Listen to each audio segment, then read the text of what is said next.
これがレクイエムだ。これがレクイエムだ。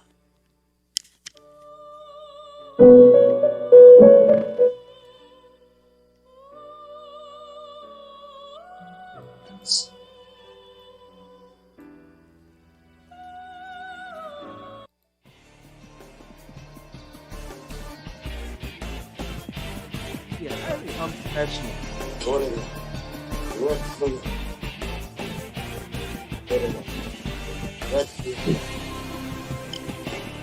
Live with valid memory, experience self-consciousness. I'm just one player, keep learning other codes back.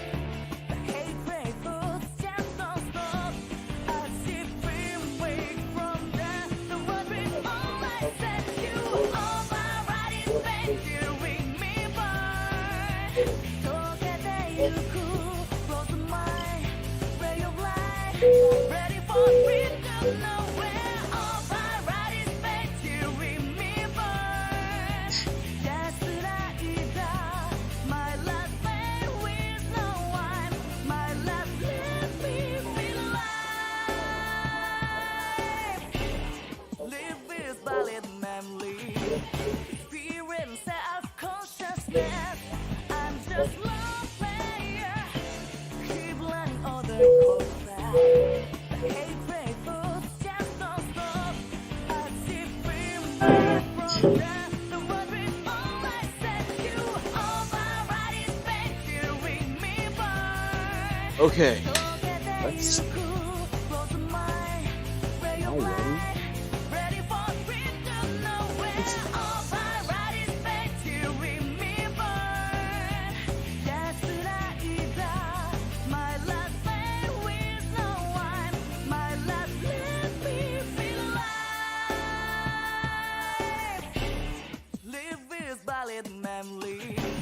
Experience self-consciousness. I'm just one player. Keep learning other codes back. The hatred foods just don't stop. I see free way from there. The world is all I said you. All my right is made to remember. this. Look at that you cool, close to my ray of light. Ready for freedom, nowhere. All my right is made to remember. That's my life. To another. Now, let's begin. So, you got this tier list maker right here. And this came as an idea, just the fact that one of my mods gave me the small idea to actually make up a list of waifus. And I said, yeah, I could just make a tier list of this. I was like, yeah, I could do it. Even though I remembered in previous occasions, people tend to be controversial with their tier lists. So here's what I'm gonna do. There are no negative things like D tier, S tier, F tier, or any hurtful things. These are the categories. Yes. Yes is the top category, which means there's no doubt in my mind. She is top of the class. You put things into perspective in terms of academic success, she would be summa cum laude. Summa cum laude, for people who don't know, is basically a thing that people use in college and stuff like that, where it goes from 3.75 GPA to 4. To 4.0 GPA. My brother was magna cum laude. He came close, but he wasn't cum laude. Which is still good. Please marry me.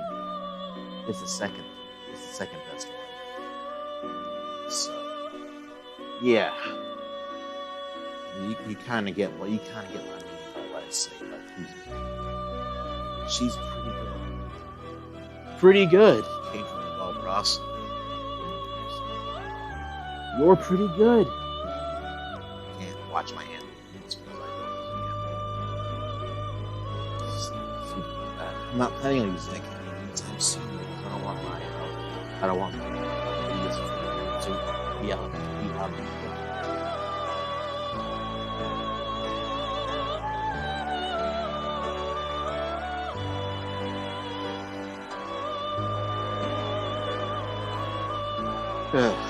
Could be better. I mean, as itself, I mean, you don't. Let's just leave that. Let's just. Hey, calm down. Calm down. Let's just slow down. Could be better, essentially. I like her as a wife. I like her, but she could be good, better, she could be bad, and then don't know enough. It simply just means I don't know enough about the character or the show, or game or manga that they're from to actually give out a judgment. Which even counts games I've played or haven't beaten before, or shows I've watched before, and anime I've watched, manga I've read, and that's it. So, while I wait for a couple of people to show up here, I can show you some of the basics. Basically, I need to figure out something to do to pass the time. What exactly can I do to pass the time? What can I do? I could start. I don't know. I like wait on people to show up. I could do something.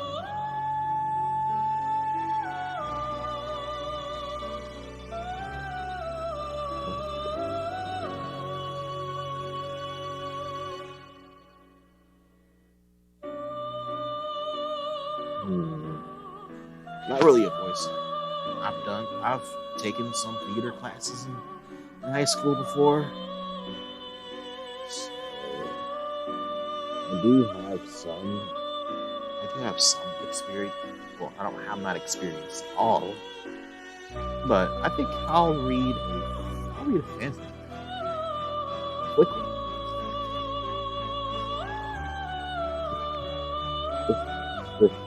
This is absolutely suck. But I mean, to be a streamer, you gotta have fun. You do need to be thinking outside the box. Like what I'm doing now. Don't take this too far. Farting in the microphone, licking a got outside of here, doing softcore etching on the platform, and getting banned 5 or 6 times, and then they keep coming back without any kind of punishment, which is stupid. You'll definitely not see clickbaiting. Clickbaiting is for idiots who they're for idiots who fake people's deaths for views. You might know somebody, but you might have an idea of what I'm talking about. Yeah, we're not talking about him. He could probably rot in jail for all I care about. There's no safe zones for him in jail either. You fake someone's death, you pay the time.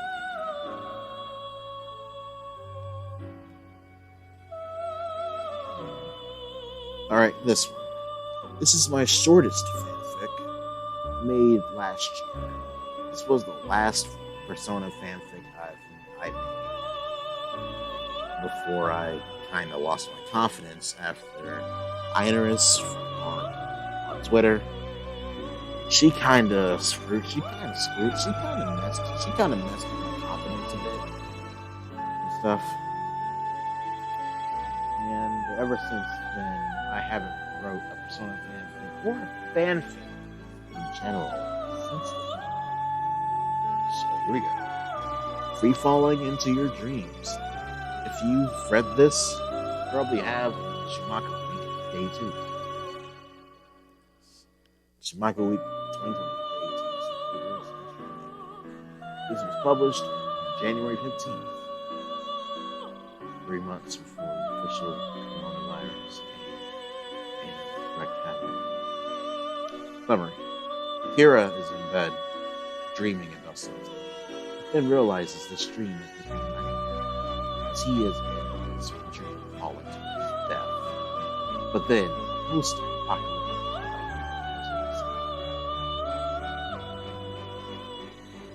where am I? Kira opens his eyes and notices he's falling to his death. Why is this happening? He tries to figure out why. Skull? Anthem? Mona? Fox? Me? Where are you guys?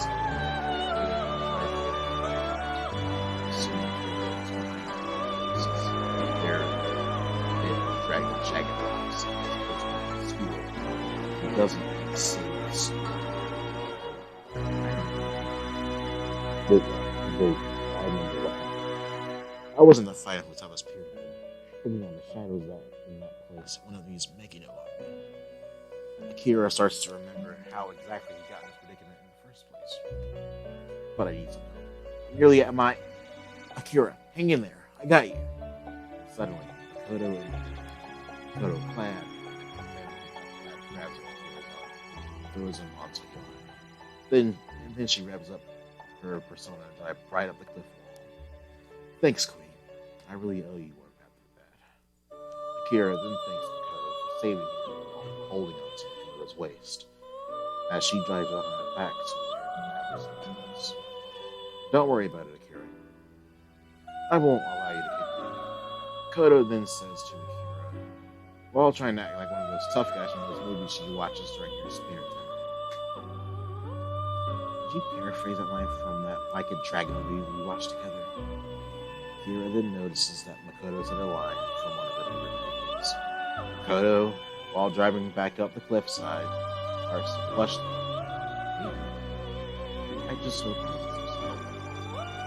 Makoto starts to laugh at his boyfriend, which is that she said he did. I know I'm not supposed to say this because we're teammates not knowing about us dating, but I love you, Queen. Akira then says I love you to Makoto as Makoto turns around to face her boyfriend and kisses her on the lips, while Johanna drives itself. Hello there. This is not part of the script, by the way. The visitor came. I gotta say hi.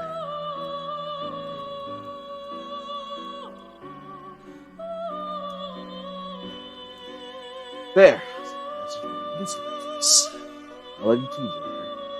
Makoto then said to Akira as they are almost near the top of the arena where the battle takes place. So, rain comes out.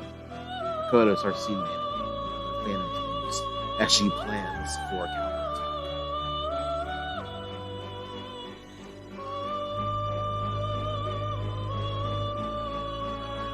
Yeah, I got this one. Come to me. Arsene.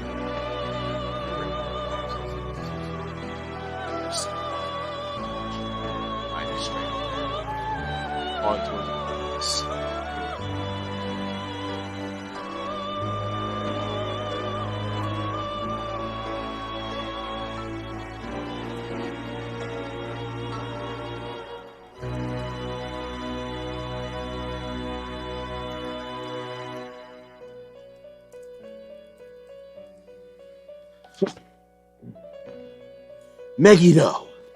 Akira then commands Arsene to shoot two dark blue orbs of light towards him. This is defeated. Nice shot, Joker. Makoto compliments Akira on his Let's go save Futaba, shall we? Makoto, after the battle, then tells Akira to head out to the pyramid to save Futaba. Yeah, let's go. Akira runs on ahead and wakes up, but he wakes up in his bed during the night after having an odd dream. Weird dream. Akira thought to himself while trying not to wake up Morgana, who was asleep on the foot of the bed. I'll go back to sleep now. I just hope I can dream about my. Akira then lays back down and goes back to sleep. But somewhere in the Nijima house, Makoto sneezed as if she heard Akira say her name. In the end. Seems like that skill card Akira gave to Arsene paid off in the end.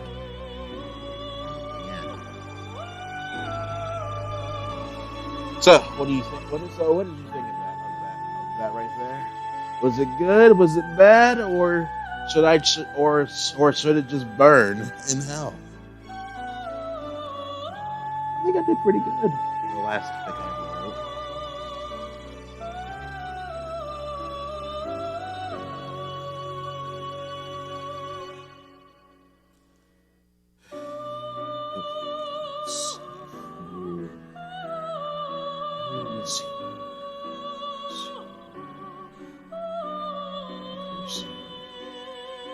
That seems fine. I don't mind at all. And I don't get that many views anyways. You gotta get good something. Before I get to it, my friend, he bought the Kazuya DLC for earlier today. My God, Kazuya is too old. His level 9 CPU is just like this.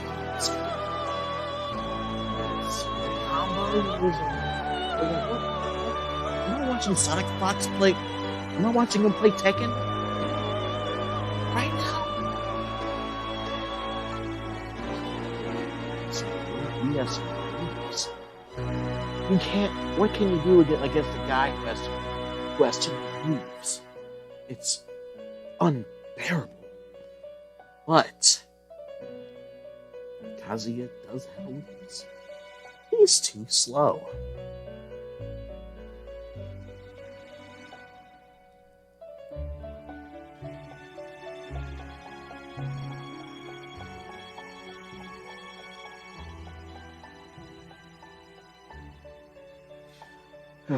Man, oh man.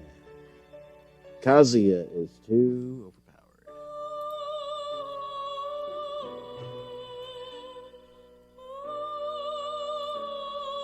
He's too powerful.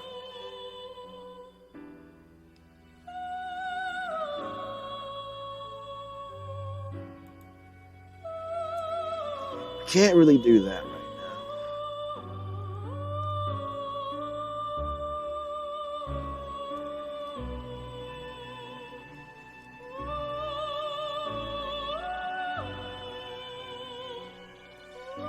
Mainly, one reason why I can't play is the fact SD card has been I can't actually download it. Hopefully, when I get another SD card, I'll be able to play it. It's gonna take a while.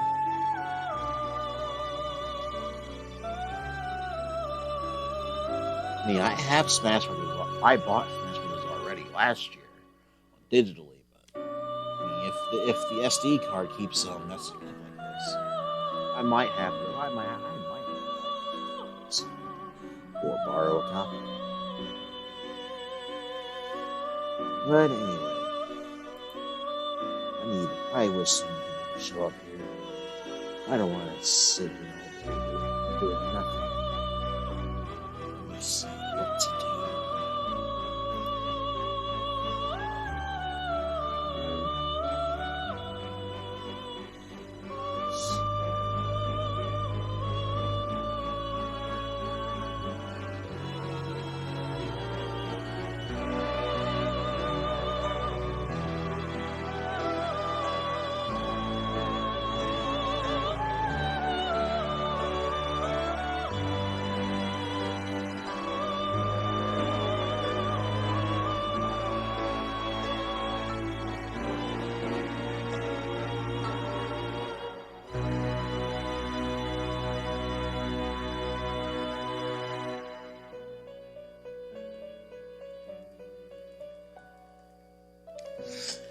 I apologize for the small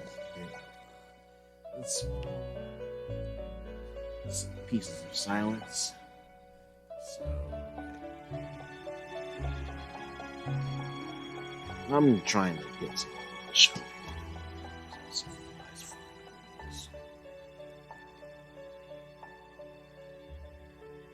Jesus, what to do?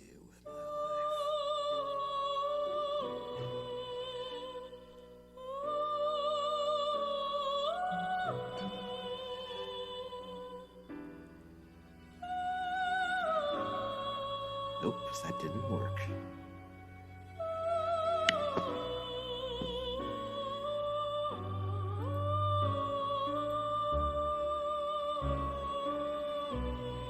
I mean, I would, but I want to.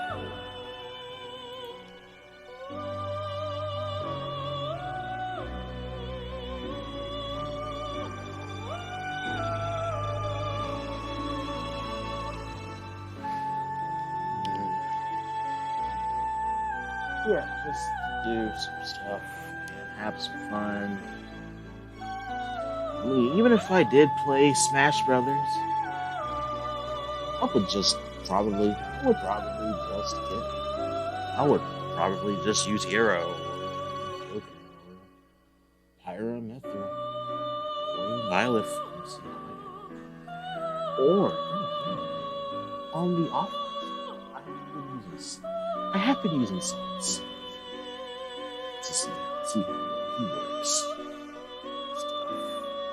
It's been pretty good so far. Just throwing grenades, just shooting mortars, using his rocket launcher, and then has the Stinger, homing missiles and stuff, and he does like the whole catchphrases and stuff. I wish he had more catchphrases. I'd be like, kept you waiting. Just kept you waiting. Or anything. You know, that would make a big.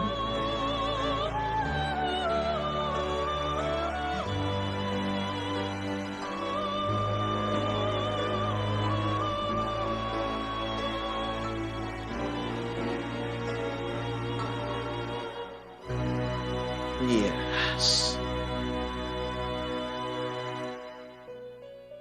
Good old Dave.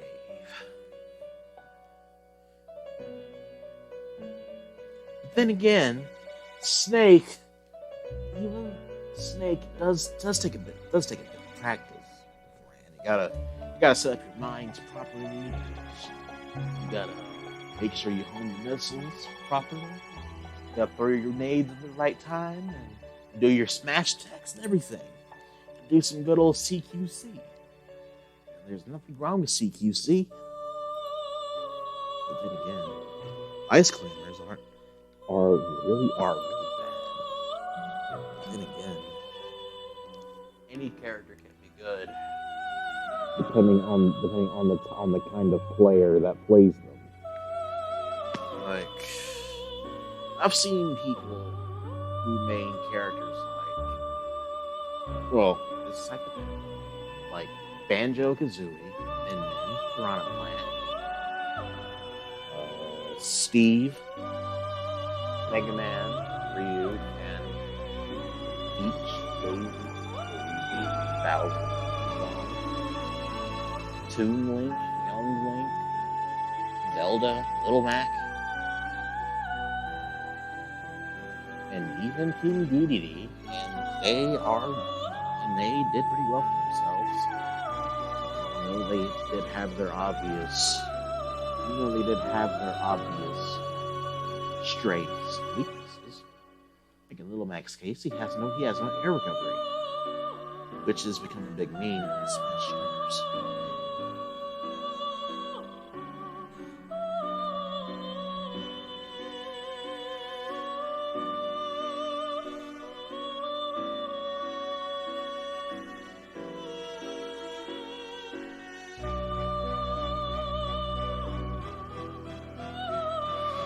How is the stream for you so far?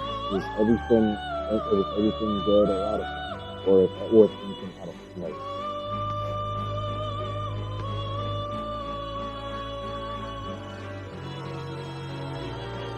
If there is, fix it.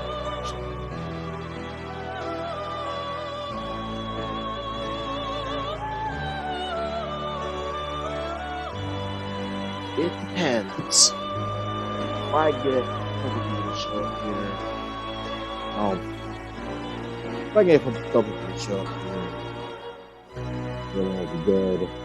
It'll probably be around an hour, 30 minutes, or 2 hours.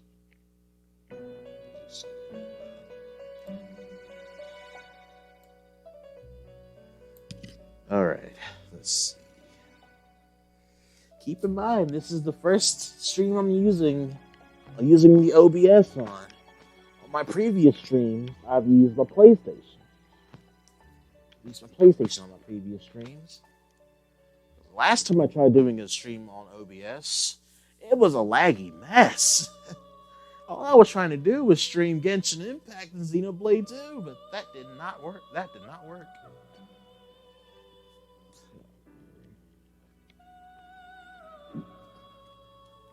So, yeah.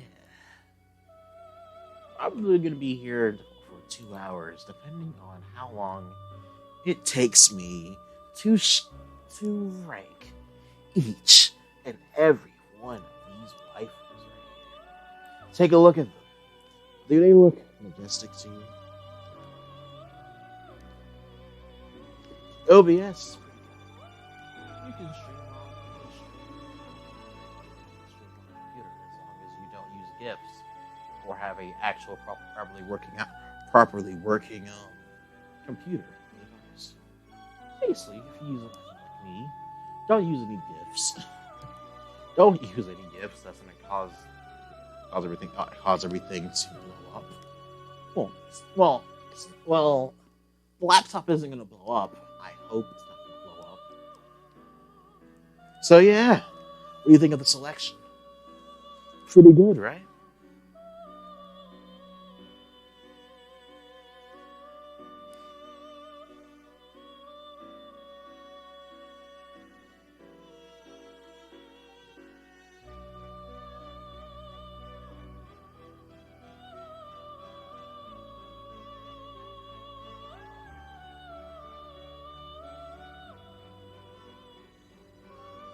No, Elizabeth is not on the list.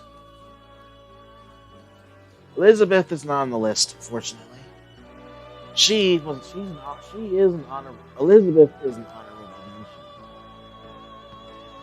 She did not make the full list. Originally, the list was 70 characters, and because I am a lazy individual, I did not want to sit around and rank 70 people for no exact reason. Heck, if I did that, I would have made this a 2-part stream and did the first half one day and then the other half another day. But I'm too forgetful, so I can't really do that right now. Because I am a lazy individual and I need to go. Why not? I have YouTube videos to watch after this. I have some lore to watch afterwards that I watch every night. Because I always watch lore on Dark Souls, Pokemon, Metal Gear Solid, mostly Metal Gear lore, and Yu-Gi-Oh! And trust me, you can't go wrong with watching some lore before you take a nap. It's a tradition of mine. Every 2 or 3 days, not on days I have to sleep for work, I watch a long video of lore throughout the night. Then I see if I can stay up and watch it. If I can, then I can. If not, I just fall asleep and wake up to another video on. It's a basic learning experience.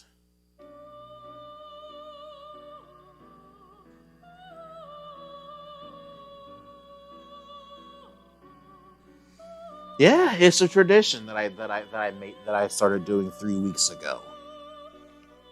Usually, on long nights like this, I watch boring historical documentaries. But that got boring, and I decided to say screw it. Watch some Metal Gear Solid, and I was like, yeah, Metal Gear, one of the best yet convoluted games yet and one of the great convoluted. It is one of the best and most convoluted gaming series is out there. Think about this. Metal Gear Solid Metal Gear Solid starts out in the Cold War, 60s, where you play as Big Boss. But before he was Big Boss, he was known as Naked Snake. And then he has to stop the Soviet Union from getting the Shagohide. Then after that, you got Peace Walker, and then Ground Zeroes, and Phantom Pain, which put together you have Metal Gear Solid 5. Metal Gear Solid 5 and Ground Zeroes. Well, you had the beginning of Mother Base and stuff like that, and then Big Boss. Well, he goes into a coma for 9 years, and then he has to get surgery and stuff, and then Body Double, Venom Snake, Punished Snake, whatever the hell his name is. So basically, at the end of the Phantom Pain, Big Boss is out there with the false identity around America, while Punished Venom Snake is around being Big Boss. While before all that, then you have Metal Gear 1. I've downloaded Bioshock Infinite before on my Xbox 360, but never had a chance to play it. Never before. I might give it a shot one day. Xbox back working.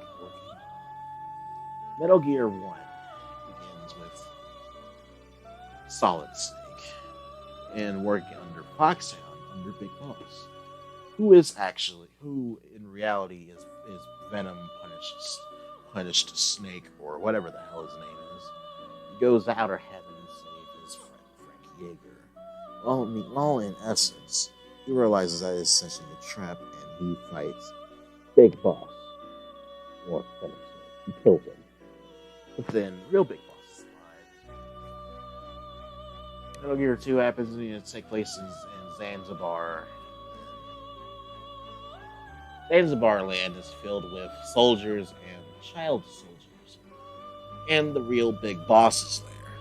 And then in the end, Snake battles Big Boss with no weapons, and he makes a makeshift weapon using a can of spray paint and a lighter, and burning Big Boss alive.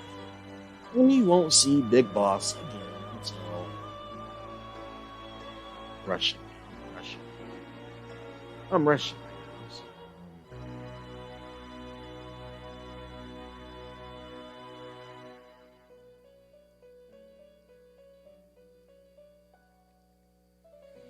So Metal Gear Solid, well, essentially, it's put this in perspective. Snake Eater, Metal Gear 3 takes place in the 60s. Peace Walker takes place between the 60s and 1975. That's when Ground Zeroes takes place. And Metal Gear Solid 5, The Phantom Pain, takes place in 1984. And Metal Gear takes place in 1995, I think. I don't remember off the top of my head. Metal Gear 2 takes place in 1997. Metal Gear Solid takes place in 2005, where you have Snake, who infiltrates Shadow Moses Island to stop Metal Gear Rex, and stop the members of Foxhound. He ended up being Revolver Ocelot, and Snake Eater was a triple agent, and also helped Big Boss in Metal Gear Solid 5, Ground Zeroes, and the Phantom Pain. Psycho Mantis, who was a child who was taken in by the Diamond Dogs in Metal Gear Solid 5. Decoy Octopus, who, well, as you can tell by the name, he mimics people, and, well, yeah, he's basically a mimic. Vulcan Raven, he is in tune with the spirits, with Raven's Sniper Wolf, No, not SS Sniper Wolf or her actual full-on title, Super Sexy Sniper Wolf. Not her. She doesn't even play video. She doesn't even play video games anymore. I'm talking about Sniper Wolf, a sniper who Otacon or Dr. Hal Henrik is in love with. But then, well, since it being a battlefield and everything, Snake has to kill her. And then finally, you have the leader of Foxhound, Liquid Snake, who is never seen Liquid deals with the Snake. He's Snake's twin brother.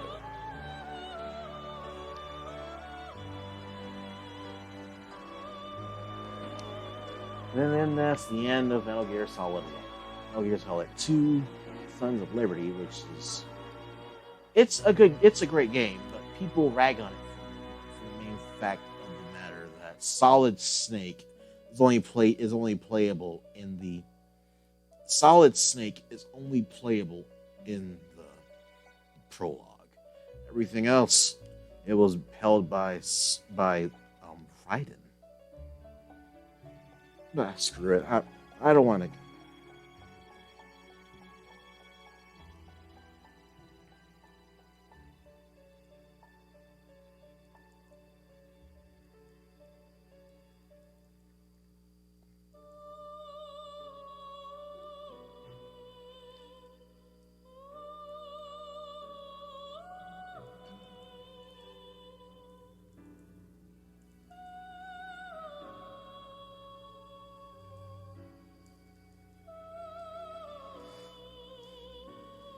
All right.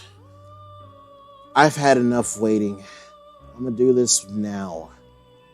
So basically, the rules are simple. I have 52 characters to pick. Will I get them all done? That's up to me. And if I'm actually good enough to do it.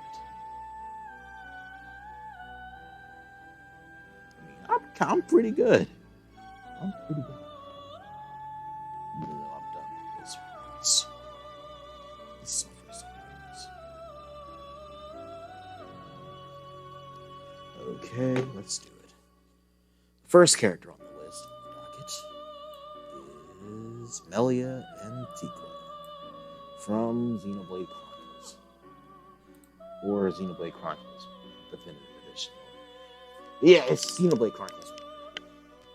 Melia is a high Entian Homs, or human. That's how they say it. Homs is their version of humans in the game. She's a hybrid because in High Enti, she's a princess of the High Entian race. The king, Melia's father, can have two wives, one born of High Entian blood and one born from human blood. So Melia, since she was the only daughter, she's essentially next in line to become the queen of High Entian. Well, not many people were upset. Not many people were happy about this. I mean, High Entians are essentially, they're basically mages, and they have into with magic or ether, that's how they call it in the game and stuff. And also, the High Entians have wings on the side of their head, wings on their heads. They're pretty interesting. Ellie is a really good character, and eventually, whenever she meets Shulk, she doesn't know much about Homs and stuff because she's barely been around Homs. Then later on, throughout the adventure, Melia starts to have a crush on Shulk.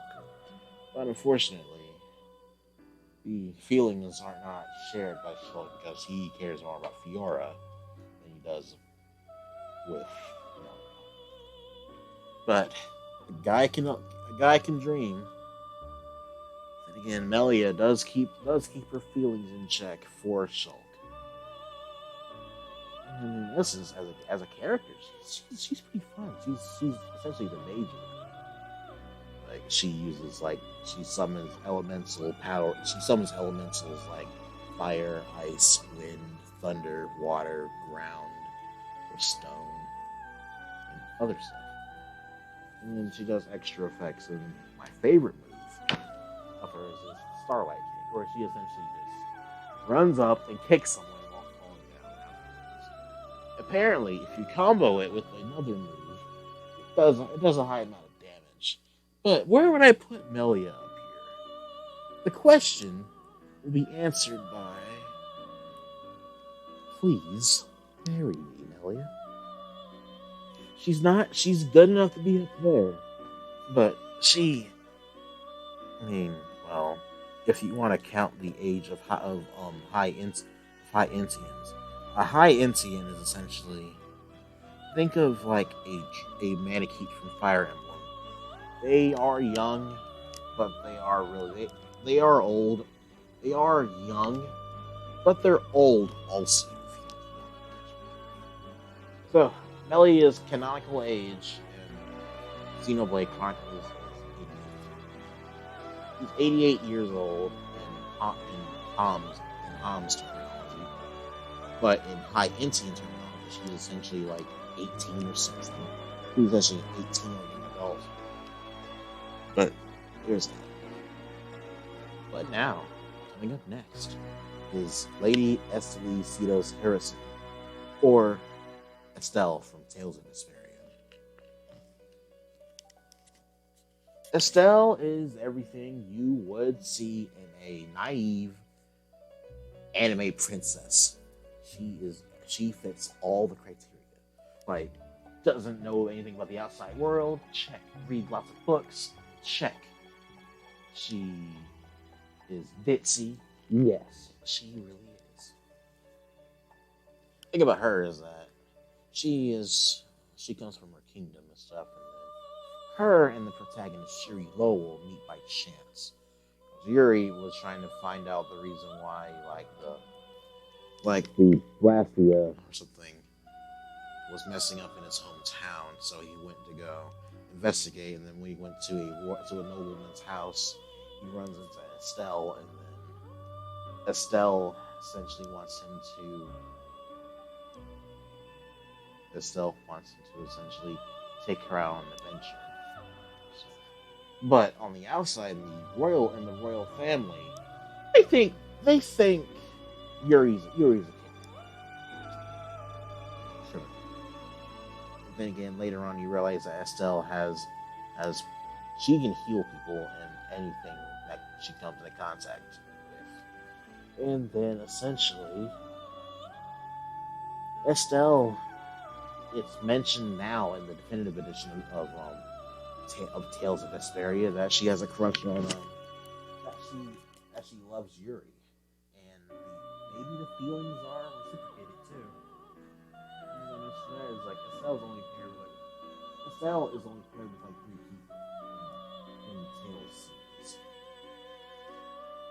Yuri, Rita Morio,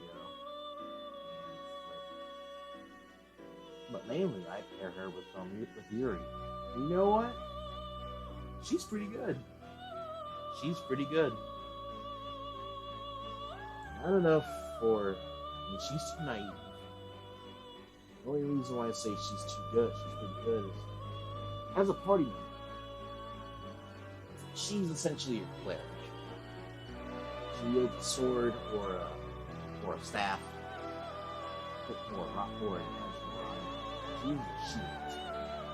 And she has this exact talent where she just randomly throws a toy hammer at someone and it's summons. Next up is Dr. Kurakami from the Doctor Box. Oh boy. Is Medaka Box filled with so much fan service? It's too much. Not really too much. Sometimes, well, you can't say something that doesn't have enough fan service You have the seven deadly sins. You have Fairy Tale. You have Fire Force. A whole 9 yards, you know, of fan service. Hidaka is the student council president of her school. She has so many other duties and stuff. Like she's too overly enthusiastic to actually be. She's too enthusiastic and wants to actually help people fix things and stuff and help the clubs.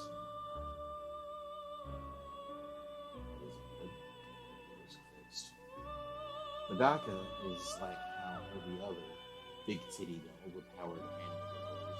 She does have a bit of a. She does have a bit of a. She does have a bit of a. Bad sense, which she can basically beat. She can basically kill someone because they even had like times where Komi. Excuse me. That's not. Hidaka has this whenever she's pressured into things, she goes into this mode where she essentially becomes as powerful as either Lucy from Elfen Lied or World Tournament Saga Goku from Dragon Ball. And when she does some damage, she actually does some damage. And in that case, Hidaka was also the first character I used in Jason. And I wanted her to be in Jump Force, but unfortunately, that did not happen. So please leave me. And now, next up, we got Komi. Shoko. Komi can't communicate. By the way, Komi can't communicate with anime animation. Not too much. How would you do an anime with the main character Komi who doesn't even say traditional words? I don't blame him. It's like social anxiety.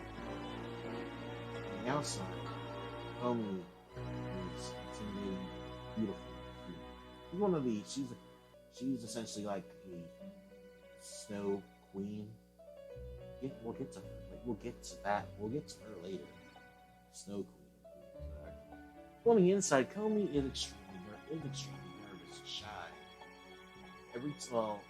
Tadano, one of Komi's best friends. No, Tadano is not Komi's best friend. Tadano, as of the recent chapters, is Komi's boyfriend. And throughout the beginning of the manga, Tadano has helped Komi make friends, along with his friend Najimi. Who is Najimi, by the way. Let's just keep that in mind. And Komi does have her funny moments, like every time she gets nervous, in the manga, it's like she's drawn without a mouth at times, and she looks extremely nervous and shaking. On weird occasions, she materializes cat ears. That's why Komi is going to be pretty good. And now you got Nico Robin. Is one of the older Straw Hats. She joined the pirate crew at the age of 8. But Robin is a couple of firsts in One Piece. She is the first villain to become a member of the Straw Hats, and she is also the first human devil fruit user to join the pirate crew. That's not named Luffy. Chopper is a reindeer who ate human fruits, so he doesn't really count. Robin, formerly known as Miss Sunday, she came from Ohara, an island full of archaeologists. And then for some reason, there was a Buster Call announced. There was a Buster Call, ordered on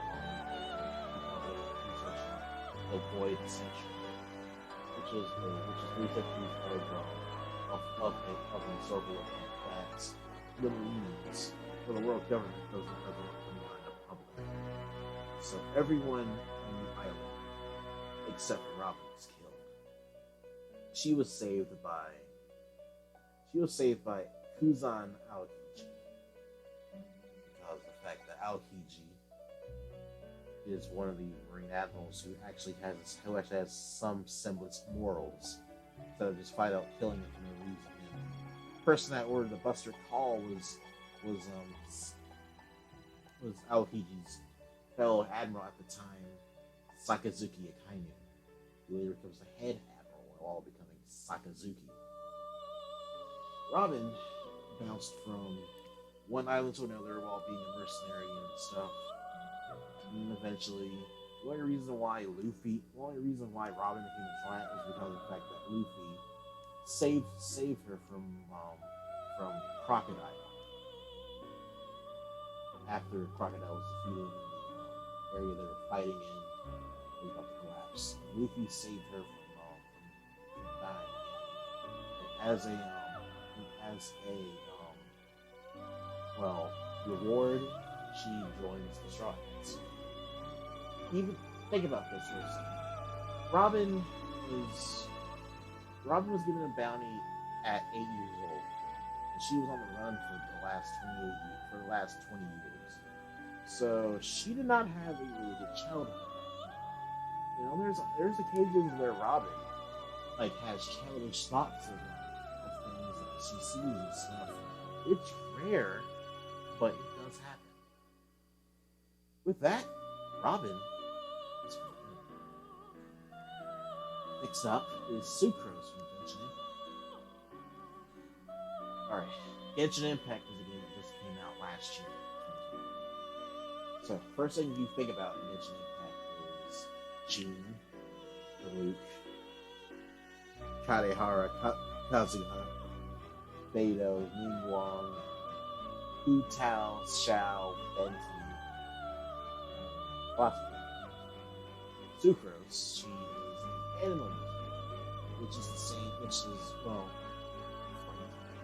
there are 7 elements in Genshin. Pyro, Cryo, Electro, Greninja, Geo, and the Traveler, depending on either Green, Light, or Aether, they initially start. They're not from the which is headed by 7 nations. Come on, Avatar, where they have seven gods.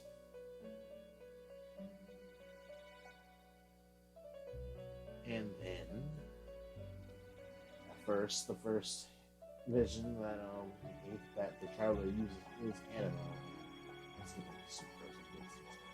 Sucrose is a bioalchemist for the Knights of Favonius. She likes chemistry, alchemy, every other thing you can fit in that stereotype. She's really shy and doesn't like being around lots of people. She is the apprentice of Albedo, one of the best alchemists in Mondstadt.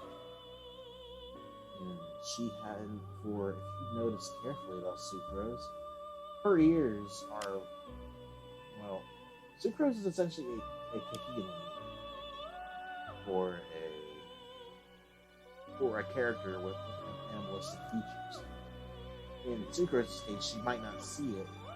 She has animal-like ears, which she hides really good in her. She hides pretty well in her hair. But yeah, Sucrose. Yes. There you go. That's all you need. She's my wife. Barbara, and you'll see them later. Sashigi. She is the assistant to Smoker in Mars. She is a swordswoman. She likes collecting katanas and learning more about katanas. She She wears glasses, and like every other character with glasses, she is blind without them. Which absolutely sucks. But it's still good. She's still good. So, fun thing about Tashigi is that Tashigi met Zoro and Wagyu back in her and some station. Tashigi went to go fight Katana and her there shark episode. Zoro fight Katana and stuff. He becomes broken and despite his Hawkeye's movement.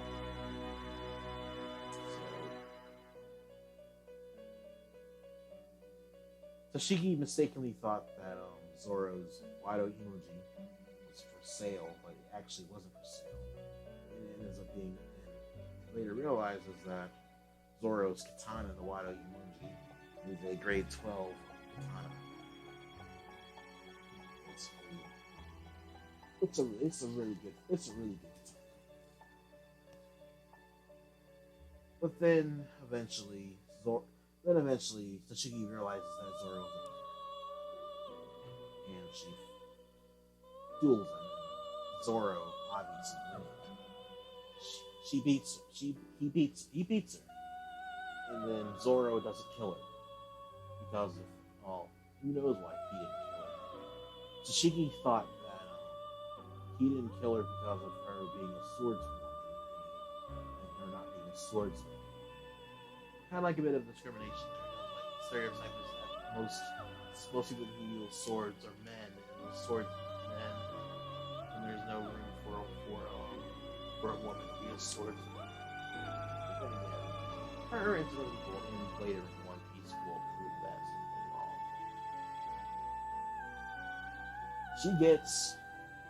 She does get stronger throughout the game. She doesn't go around anytime soon. They fight again. Zoro wins again because Zoro.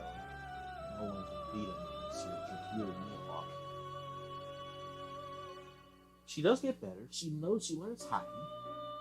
She's a captain of fleet of Marines. Her Marines are a bit rugged and are a bunch of idiots. Yeah, if Tashigi had better character development along with her and Smoker, Celica, Fire Emblem Guided, Fire Emblem Shadows and Moons. So, fun fact, Celica is the first female protagonist of Fire Emblem. She's one of the Fire Emblem. Fire Emblem Guided came out after Fire Emblem Shadows and Moons. You don't know. Sort of Marth and Tika. Guided takes place in 3 years. Makes no sense. You have two. Well, as it says in childhood actors, you have two childhood friends, all with Celica, who were on, who lived in a village, and then once a bad man from a kingdom comes to try and kill everyone and try to kidnap Celica. She goes into hiding for a couple of years until she comes back to pray to the goddess Milla, while realizing that her childhood friend and crush Alm is leading a resistance group against the kingdom. They get into a spat, but then eventually reconcile, and then in the end, they get married. So yeah, and also Celica is the first known person to use the magic spell Ragnarok in Fire Emblem. But again, over the years, you have other noteworthy Fire Emblem characters, strong-willed Fire Emblem characters. You have Lindis from the Blazing Blade and Binding Blade. You got Tika. You got Camilla. You got female Corrin, Hinoka, Edelgard, so many other characters. Man, Celica is pretty good. She's above rock. Rika Takanashi.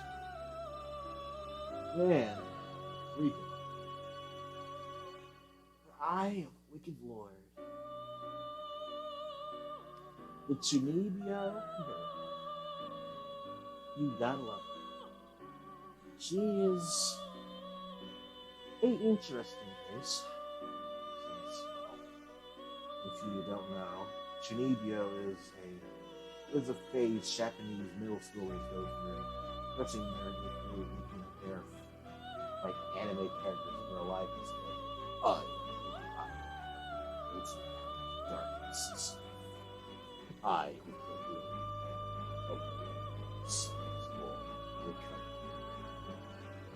do think about stuff like that. Or you want another Genshin Impact analogy? Think of Fischl from Genshin, or Owain from Fire.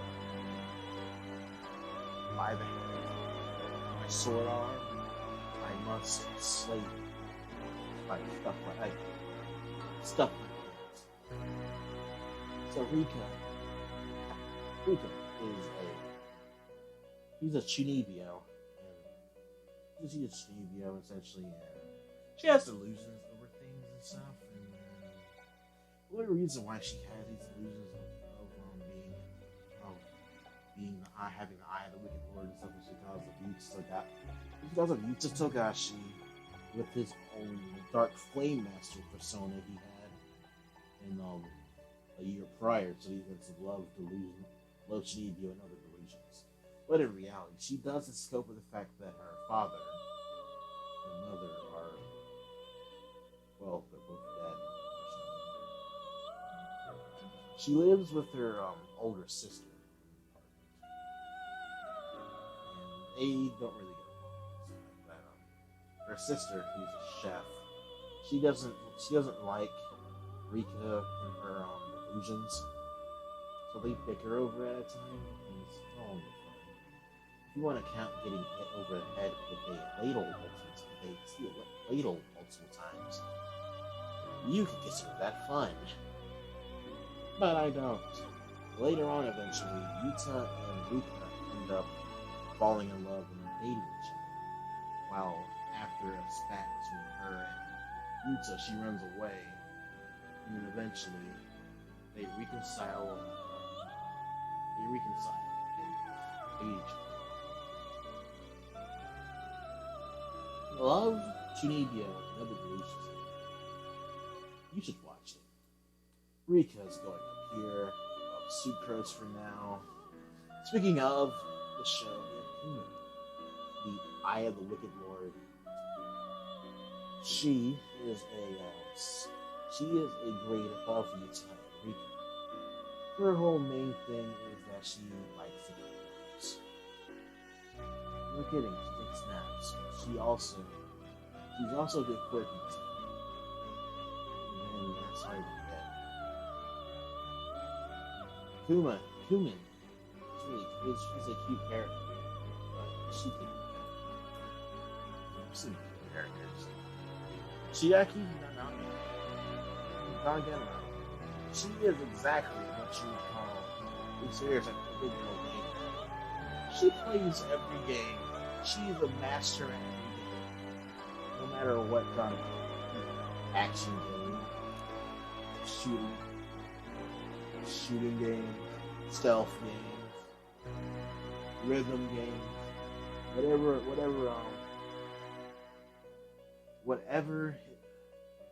whatever I say, what kind of game it is, she's a master at it.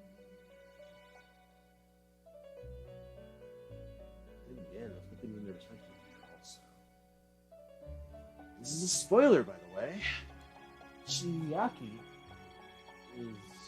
originally was made as a computer program by Chihiro from the first Danganronpa.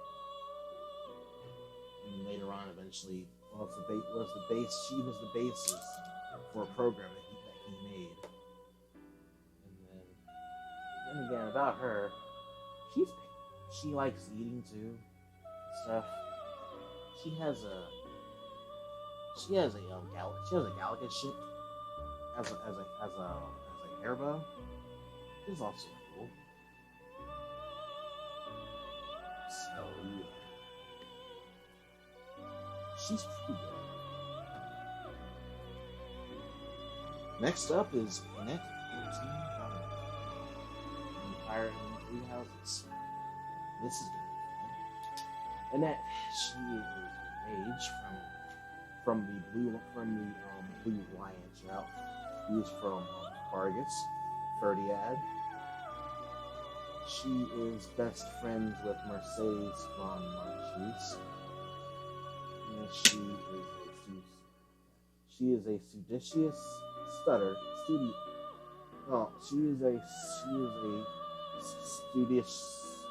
She's a great student. She's even considered to be a teacher's pet by some, and she is too interested in studying that she even forgets to relax.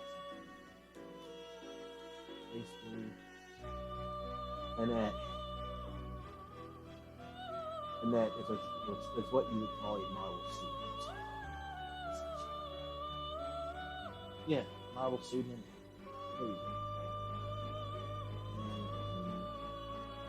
She also likes sweets. She likes to clean a bit too much.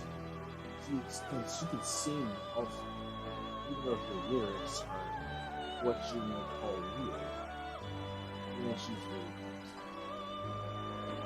But like in Three Houses, she had a 5-year time span.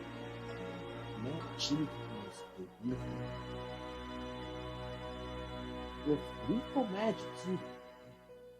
And depending on how you end the game, she ends up either becoming a queen, a teacher, or runs her own sweet shop. Because of that, yes, marry me. Taya Garden is next. You know Taya Anzumazaki from Duel Monsters, the one female character in Yu-Gi-Oh! Who has a win-loss record of 2-0. Even though both of them duels don't really do much anything.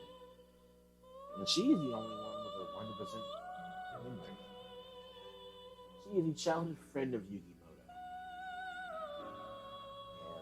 And when they were kids, Yugi used to give her games and stuff, and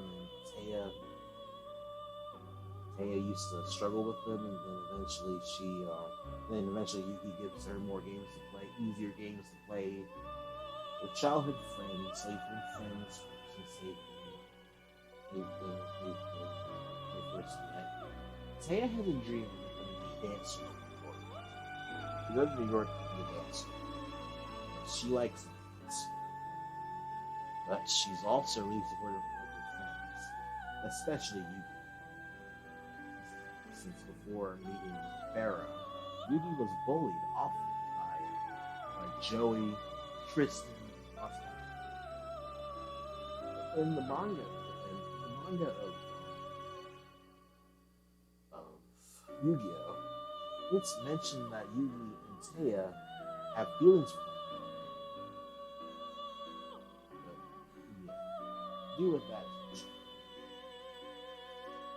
So yeah. You're going there, and you're going to stay there. Next up is Barbara, the second contender against you. Barbara is the deaconess. Barbara is the deaconess of the Evangelist Church. She is the idol of Bronson. She uses Hydra. She uses it to heal. And Barbara, if you may not notice, she is the stepsister of Jean Grey. But the only reason why the stepsister is that her father, you don't know exactly why they're stepsisters, how they're stepsisters, but Yeah, that's a whole chord. But Barbara and Jean try their best to hide it from the public because not many people know, not many people besides the Traveler and some inner circles of the Knights of Vilnius know that Barbara and Jean are sisters. Like her name, I think allegedly is Barbara Page, while Jean's is Jean Gundy. The most notable thing about Barbara is she likes to sing and she likes chili. She likes chili foods like chili and spices. She even eats peppers to actually fix one of her voice.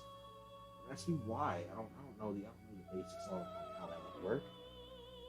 So yeah. Barbara is a hot commodity. Literally a hot commodity. She's feisty, caring, and sweet. While also having a little sense. She's pretty good.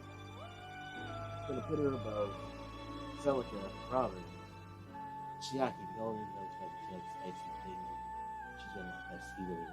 And Bernadetta von Varley.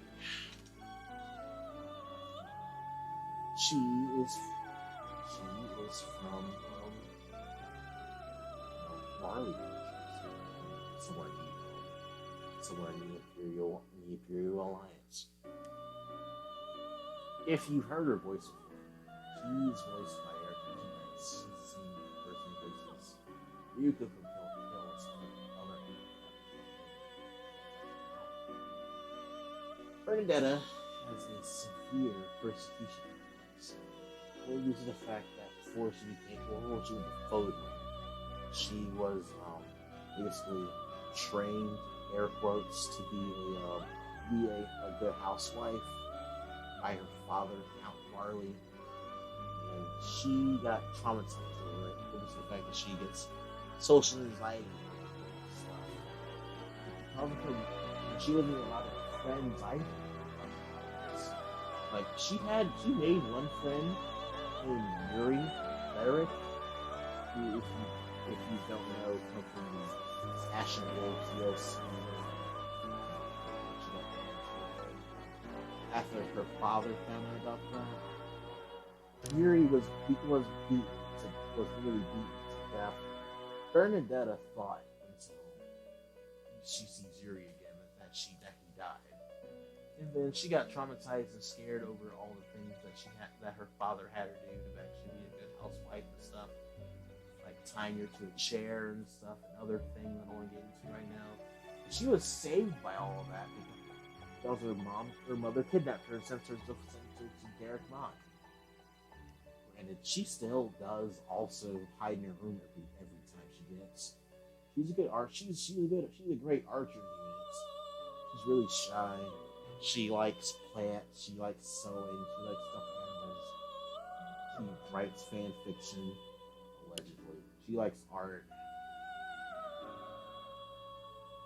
But later on in life, she becomes less.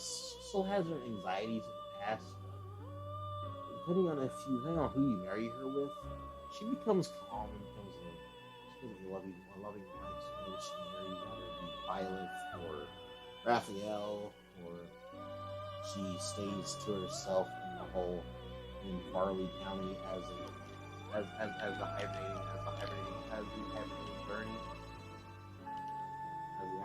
hibernating Bernie bear.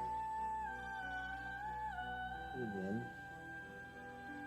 comparing Annette to Bernadetta is one thing.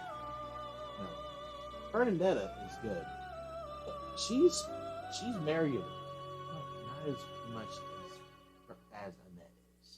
I think that's like she likes weird things. She'd even find the front and plant from Mario cute. Tokaha from Cars by Manual. Tokaha is the little sister of a pro Vanguard. With that, she has a big brother. She wants to be better than her brother, but she can't do anything about about her being second best to her brother. With that, she's also a really good man. Her plan of choice, she is Neo, as you call it, goodness, Stoic.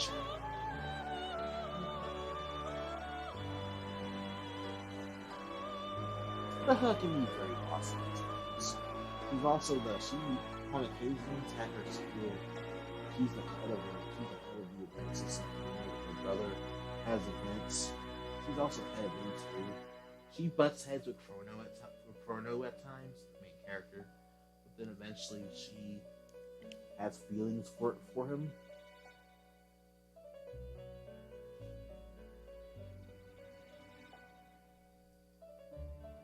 She looks good. No, wait, calm down. Don't rush things here. So let's rewind a bit. Tokaha is a good character. I'll say. She can be bossy, but in the end, when it matters the most, she cares about her friends and family. Especially Chrono.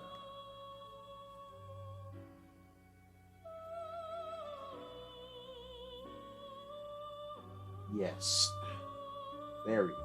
That's what Hold on. Wait one damn minute. Usagi. Where are you going? Why are you there? As soon as the viewer leaves. Yes.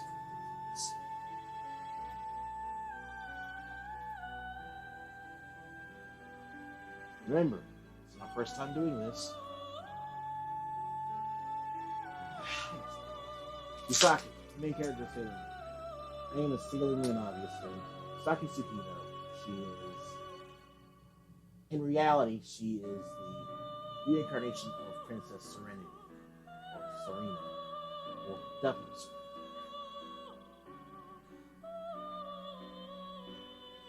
Serena. No. Usagi.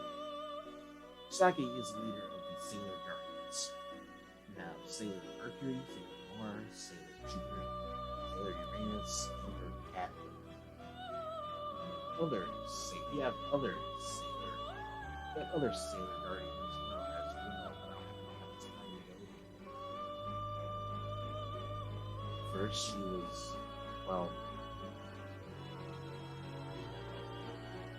before she became Sailor Guardian, she's a slacker.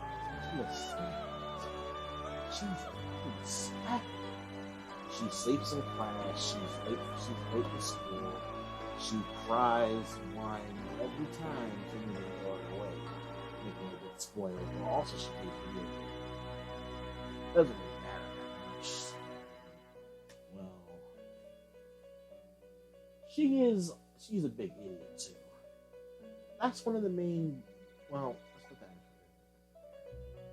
in. Usagi is known more for her being an idiot and her being Sailor Moon than anything else. But also, Sailor Moon, the anime itself, is one of the more inspirational and noteworthy magical girl animes out there that's been made. Without Sailor Moon, you wouldn't have anything. I wouldn't have shows like Precure and other shows like that. So without Sailor Moon, you wouldn't have Precure. And regardless of what people will say about Sailor Moon and how girly it is, Usagi has her place in the anime world.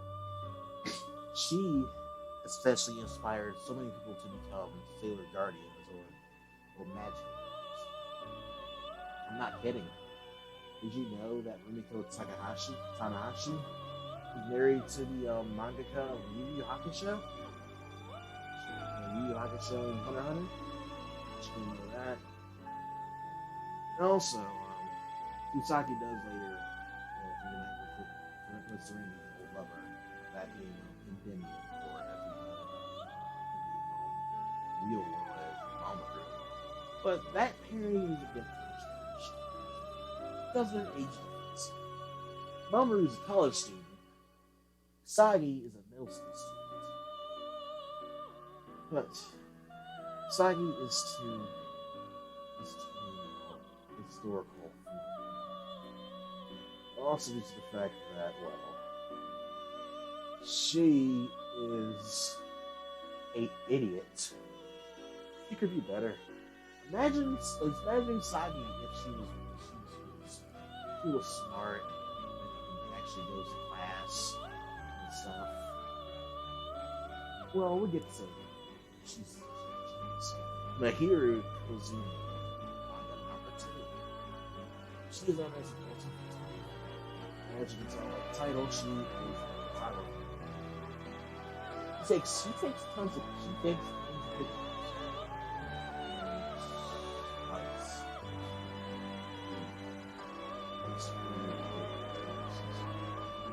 She's best friends with Fiori.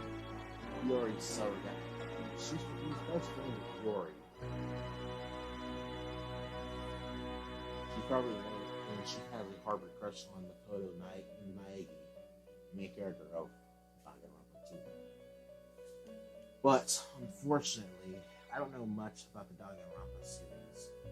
I plan on buying Danganronpa Decadence when it comes out. For now, I don't know enough about Mahiru is one of my favorite waifus in Danganronpa. I don't know much about her.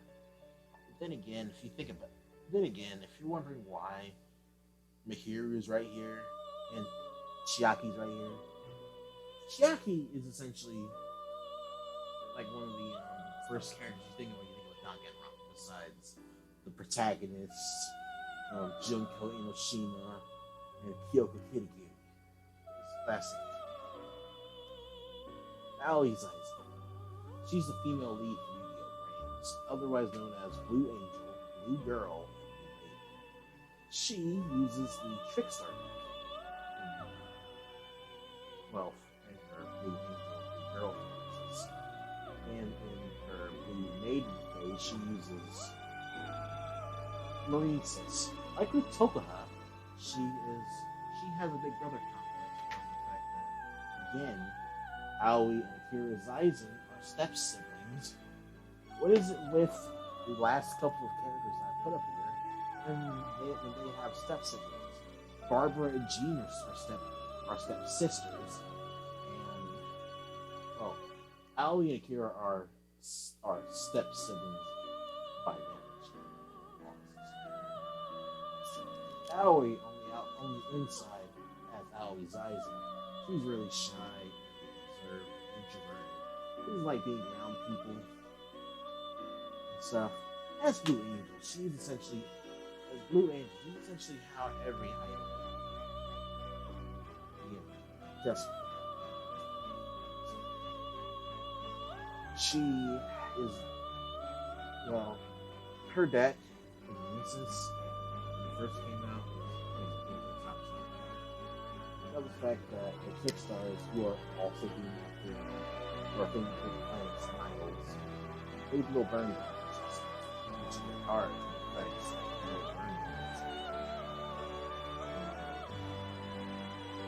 Aoi, Alex, long line media protagonist. She has a problem with female protagonists in general. They don't really take it seriously. Like Taya has it for moral support. Alexis is one of the most duels of a female protagonist. They're all against filler characters, and she loses to the main characters when it matters the most. Akiza stopped being relevant once Crow Hogan came around and black names were popular. Tori, like Taya, was really more than a cheerleader. Yuzu had promise, but then the Dimensional Girl thing happened, and then she didn't duel after the Synchro Dimension arc. And then afterwards, she went missing until the end of the arc. And oh boy, do not let me start talking about the manga. You know, in the anime of Yu-Gi-Oh! Arc 5, Yuzu, and this is probably fact. Yuya and Yuzu like each other. But in the manga, where Yuya comes from the future, and Yuzu's there in the present, please forgive me. Incest. Yuzu is the mother of Yuya, Ito, Yuri, and Yugo in the manga. Future. Because in the end of everything that happens in the Yu-Gi-Oh! Arc 5 manga, Yuzu dates Yusho Sakaki. Well, a younger version of Yusho, who is Yuya's father. So, everything that happened in the Arc 5 manga with Yuzu telling Yuya that she loved him is basically irrelevant due to the fact that Yuzu is his mother. Back on it.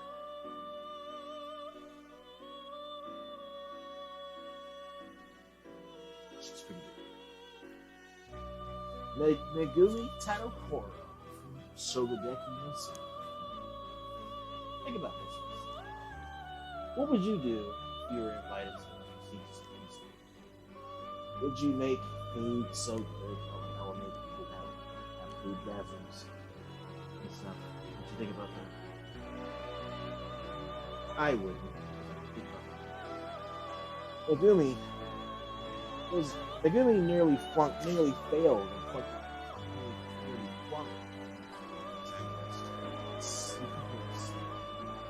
and for a bit. Megumi acted as Soma's sushi while he cooks the best food and stuff. Except for that one moment where Megumi had to, the roles were reversed and Megumi had to cook. I had to compete against the teacher, and she actually won. Megumi is from a fishing port, from a fishing town, where she has like a Kansai accent, like think of a country drawl if you're from America. Think about that. And it's implied that Megumi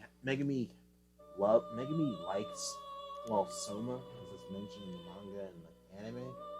Specifically, she likes cooking, and then every time Soma's around her, she blushes and starts doing blushing anime girl poses. Not really, but yeah. So, luckily, at the ending of the manga, it's open-ended.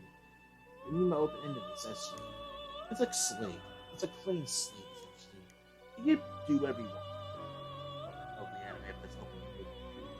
If it's canon, you can't do anything about it. Unfortunately. So yeah, Megumi. Yes. Please. Yes. She's above Toka, but she's below Sucrose Rican. Violet Eisner. Yes, that is their canon, Violet Eisner. The reason people say that is because Gerald's last name is Eisner, and Gerald is Violet's father. Violet, also known as Ashen Demon, or the Bellstar, or many other names like Fireman Heroes or the Salt Generator from Super Smash Bros. I don't know if people are getting over it. I still can't believe people are still mad over Violet being a DLC character. I mean, just get over it. It's been a year. So Violet. Violet is the kind of avatar. First was Robin, second was Corin. Female Violet. She is, beautiful. She has long, luscious blue hair with blue eyes. She can know the story of the creator. No hesitation. Yada yada yada. Her main people that people pair her with is either with the Evil Guard, the head of the Three Houses, Dmitri Alexander Blatted, the head of the blue lions, or Dorothea, some other characters. Bailiff. Female bailiff.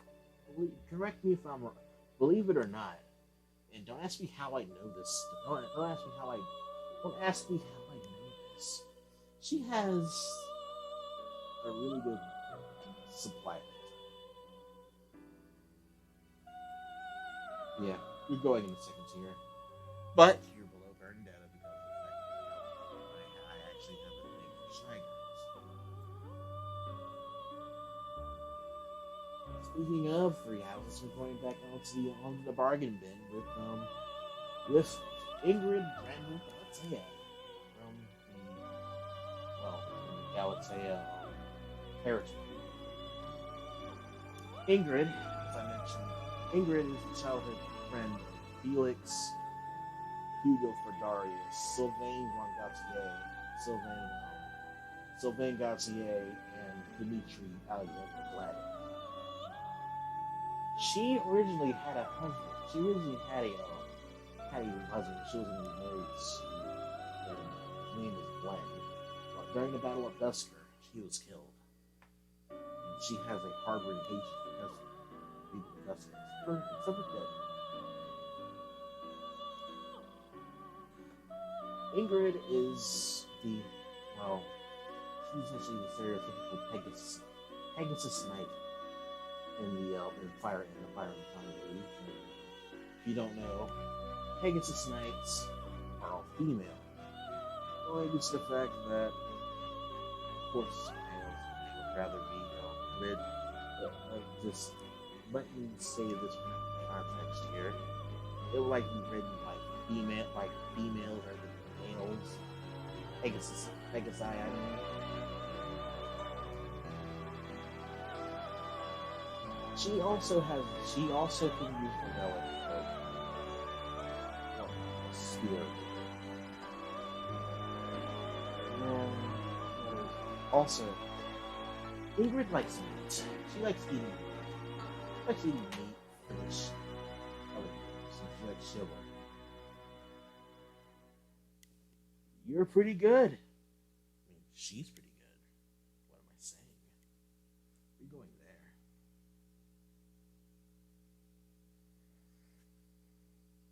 But you're not better than Celica. Hinata Hyuga. A long time ago, in a galaxy far, far away, in high school, I watched Naruto. Saw a shy girl with no pupils, and her being swerved to Naruto, the number one knucklehead ninja. And after she got beaten up by her cousin Neji, Naruto essentially would later fight Naruto. No, before that, Naruto was fighting her teammate Kiba in the Chunin exams, and he beat him. And then Hinata gave him some medical ointment. And while doing this, she was blushing and everything, and like every other shy anime girl in existence. Because ever since they were kids, Hinata has always been blushing. And it kept blossoming until they were teenagers and adults. Like, Hinata even risked her life to protect Naruto from pain while he was detained by pain in his depopaths. She nearly got killed.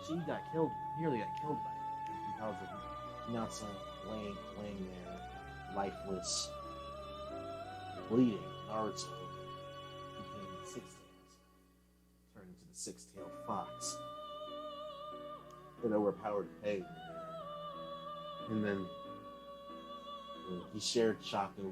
She shared chakra with her during the Great Ninja War, and then during the last, Naruto realized that Hinata was in love with her. And on the moon, they save the world. They kiss. They get married. Naruto becomes the Hokage, and then they have two children, Boruto I'll be honest. Hinata was above. She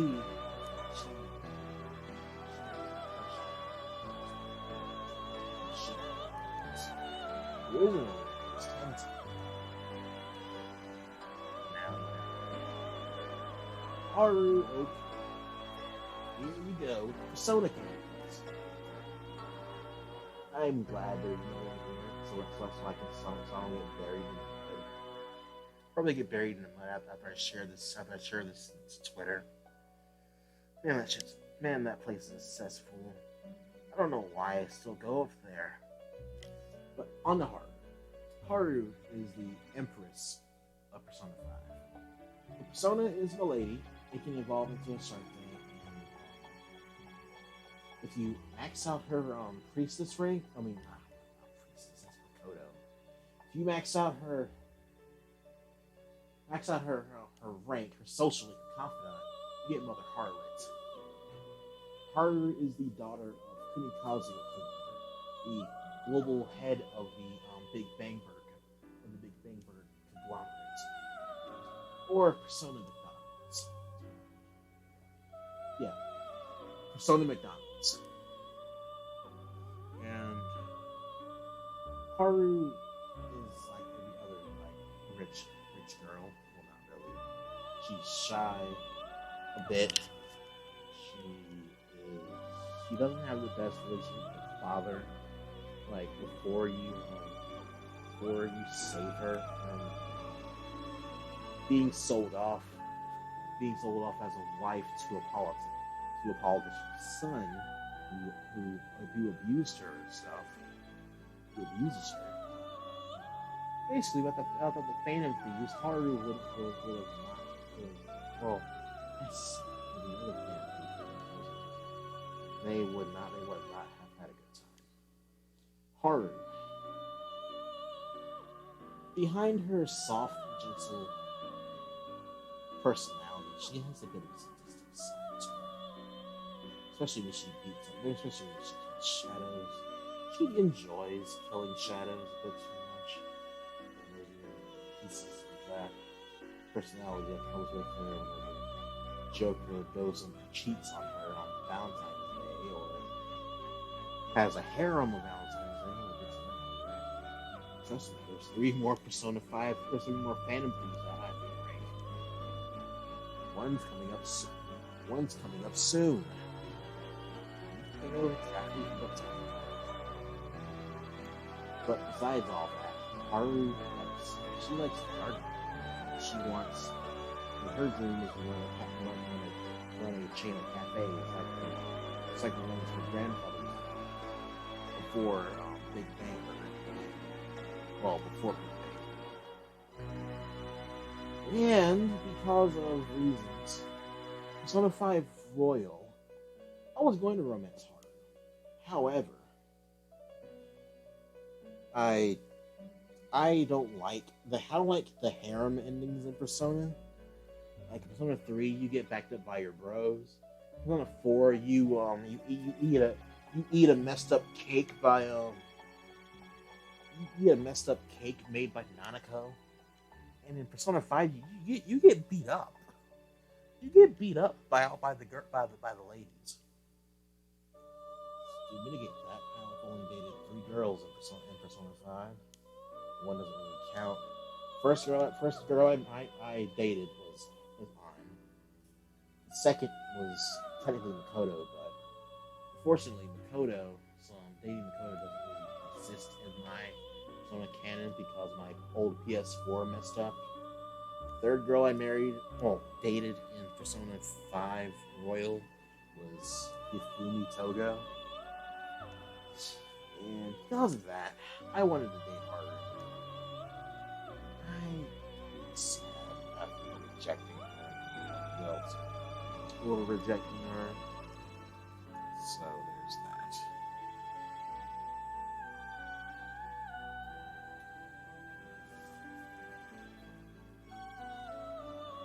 Haru? Yes. Also, side note, Haru, the voice actor, Zan Kim, or however you pronounce her name, The last name.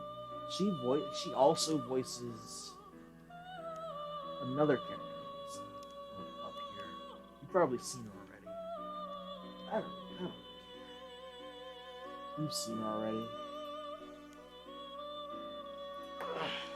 You've seen her already.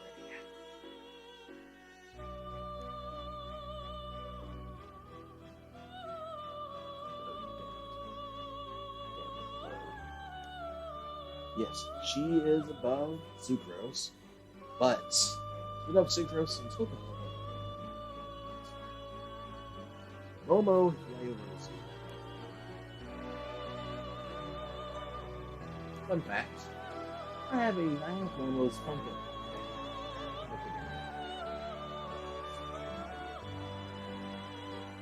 Basically, first notice is that Momo would seem pretty serious about her about studying.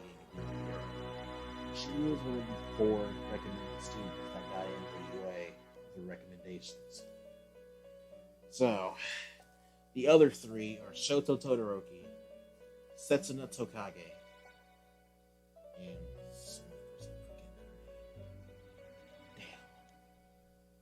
they were just God. Momo's quirk is creation. She can create any inorganic thing as long as she has enough. As long as she knows how to make it and knows how exactly it works.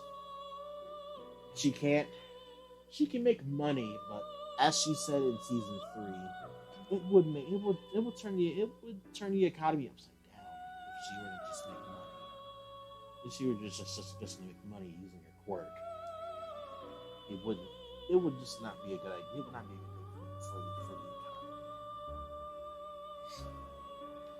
economy. Momo. Her hero's outfit has been produced controversy throughout the fandom. Because it shows too much skin and it's too lewd. But then again, it's supposed to be that way. She gets more use out of her quirk the more parts of her skin is exposed. That's why she wears the outfit she wears right now. Also, she has a bit of a silly side to her parents as well. Like whenever during the exam, she actually had some of the UA students head to her house. Who, by the way, Momo is rich. Momo's family is rich. Okay, this is just like Harvard, and she likes tea. She likes serving tea. Momo is one of these 2 characters three characters I've ever with. Is along with Chaco and Momo is going to put her in between Medaka and this character on the list. Well,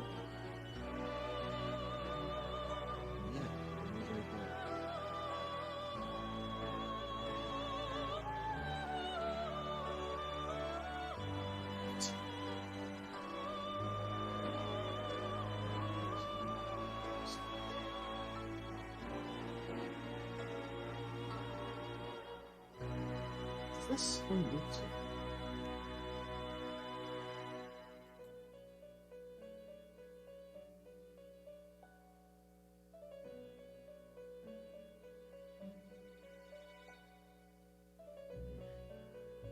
this.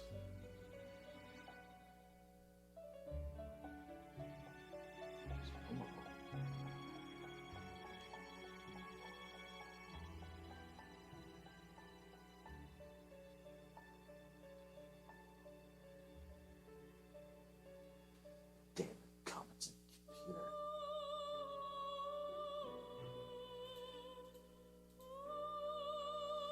Remember, put Momo between the Dakan and that's all you gotta do. That's all you gotta do. Between those two. Come on. The next character on the list is technically Makoto Ichigo. But that is not the picture I'm using. I'm using how I've done with all the other characters. I'm using their portraits. Makoto, you probably already know who she is, but if you don't know who she is the priestess. She's also the student body president of Shooting Academy and the sister of Sai Nijima, a prostitute. So, Dakota, she is a bit stuck up. She's stuck up at times. She is really smart, intelligent. She's smart. She knows Aikido. She's probably beaten you up. She hates wearing skirts. Well, she doesn't like wearing skirts. She hates her mask. She hates her Phantom Thief mask. And she's often nicknamed by Ryuji and Haru as the Fist Phantom Snake. Some other names I was using reference titles Fist Dwarf Snake. Makoto doesn't join the Phantom Thieves expansion. She is saved by Joker from Joker behind you saved from Junior Kaneshiro Mama. Essentially. Makoto was figuring out why students were female students were selling themselves on the streets of Shibuya, and she found out it was basically by a mob boss. And because during this, Makoto finds out that the Phantom Thieves, that the true identities of the Phantom Thieves essentially blackmails them to steal the heart of Junior Kaneshiro. But due to Makoto's recklessness and her not wanting to be useless after being yelled at by Sai a few days ago at the time, she rushes headlong into to a mob boss, and then she gets sent to Kaneshiro's lair. Kaneshiro gives her a debt of $3 million. He tells her that she owes him $3 million and blackmails her along with every other Phantom Thief into doing what he wants. Think about this. Bad endings. If she didn't steal her father's heart, he would have sold her off to he would have sold her off to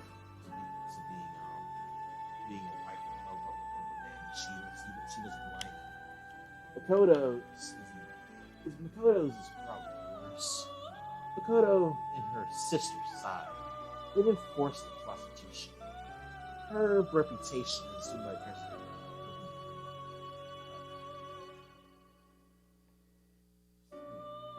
And plus, Makoto has really interesting assets to talk about here. As I mentioned, as I highlight the word assets, the only thing people know about Makoto, besides the fact that the person has a bike, is that she has a big ass. Literally, all the perverts in the Persona fandom, all the thing about it is Makoto's ass. I have a couple of people in my servant think that too. And she is also, her and Joker are the biggest Persona 5 ship around.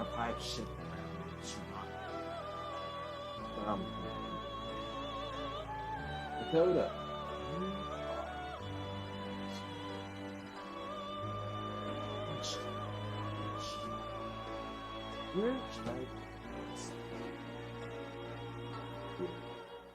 At the bottom of yes. At the bottom. Because it's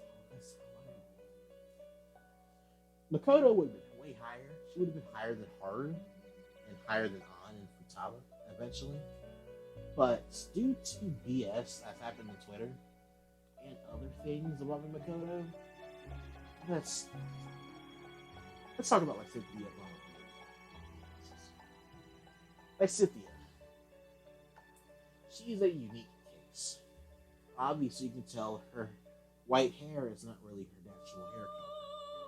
It's because of the fact that Lysithea, as a child, was abducted by the those who live in the dark and given an extra crest. Basically, think of a crest like a devil fruit ones. You can have one, and that's fine. You can't have two or more. You die if you have two devil fruits. If you have two crests, you essentially either die or lose all pigmentation in your hair. Beetle Guard, spoiler by the way, happened to her too. Lysithea, she is your number one mage option. When it comes to 3 houses, she kills the death. Her main class, which is canon, by the way, in Heroes, the Dremery, she is good at both reason and faith, or anima magic, and well, she's good at dark magic, light magic. She's great at it. She's also good at swords.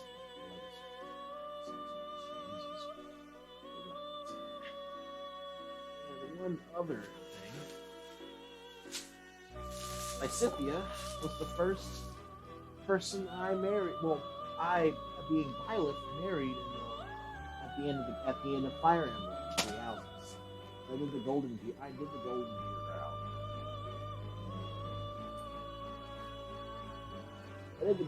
route. I was going to marry some person you see later on. She's not. But then I was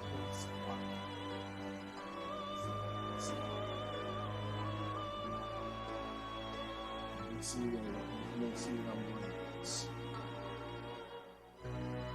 She goes above the but below everyone else.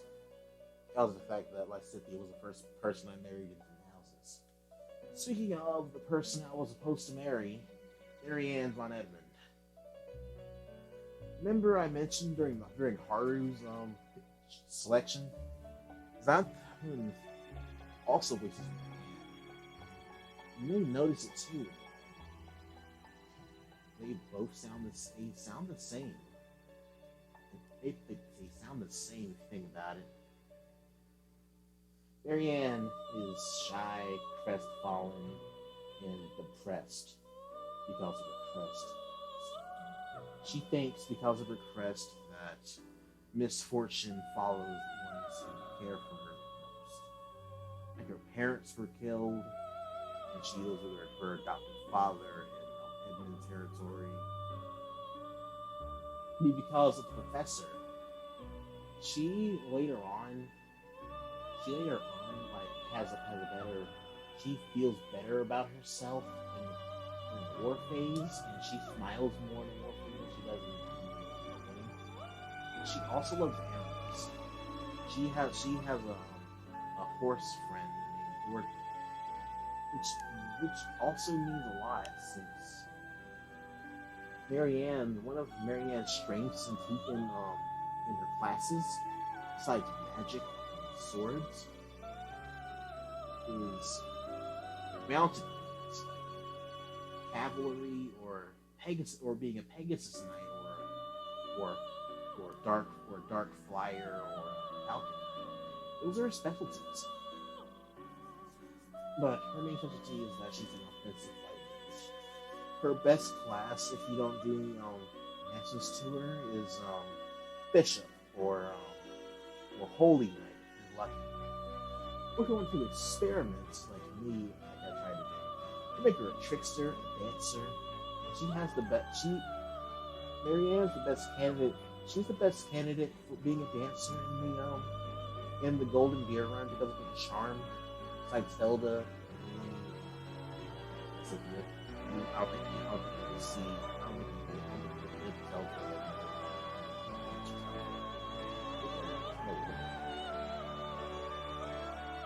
You'll probably get murdered if that makes sense. I mentioned before, like I said, I was going to marry first. Marianne was the first, girl I liked in Three Houses before I decided on buying it last year. So,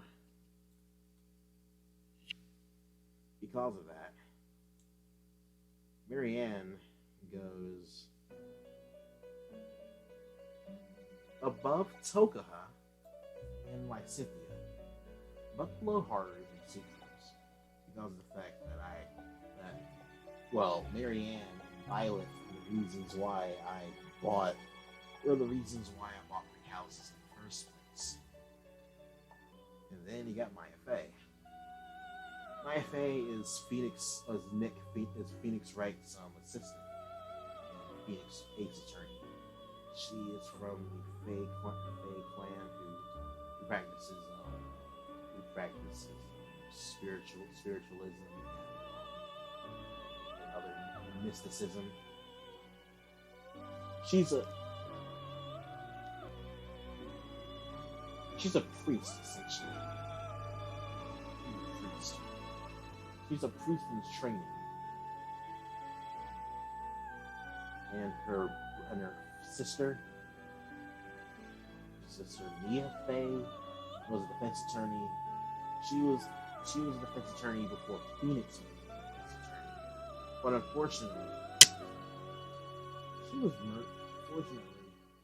Mia was murdered. And people blame Maya for Mia's death, which did not happen. Phoenix and Maya met because of the death of Mia, and after Phoenix proves Maya innocent, Maya and Nick work together as in the newly named Phoenix Wright and Fey legal offices. The two are close by. Maya does have a quest. The anime, famously Phoenix popularization. Maya's favorite food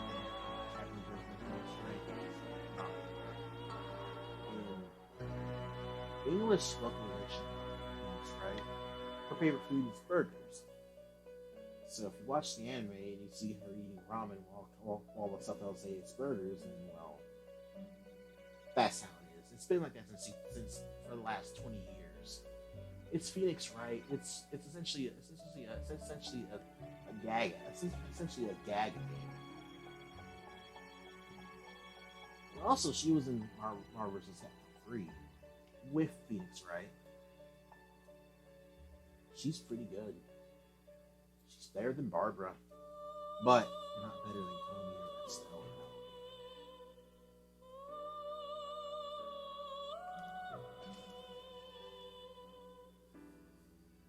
Misaki Tofu. The head of Park Cardfight Vanguard. She's the stoic female character in Vanguard. She is essentially the clerk for Card Capital. Who doesn't want to be there and doesn't even like Vanguard at first. She starts to like Vanguard.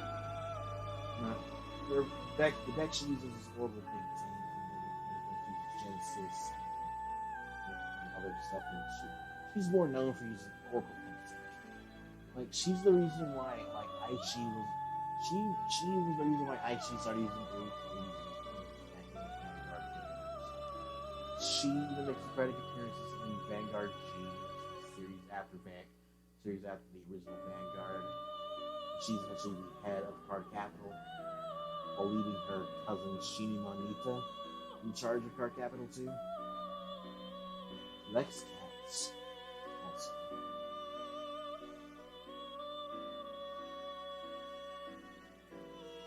That's that. I wish I knew better. But no. Saki. Nia. So, Nia. She's a drunk. From one. It's all good lines.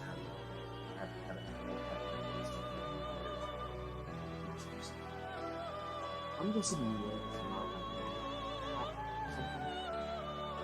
Her blade is drone like her specialty is healing. Leah was originally performing Torna once. Then she defected Torna once, Jin killed Rex. Well, in a way, Nia's a criminal. I don't really care about that. Nia is a great character to have in the game. She has her moments, like she sees the one poster of herself and it doesn't obviously not look like her.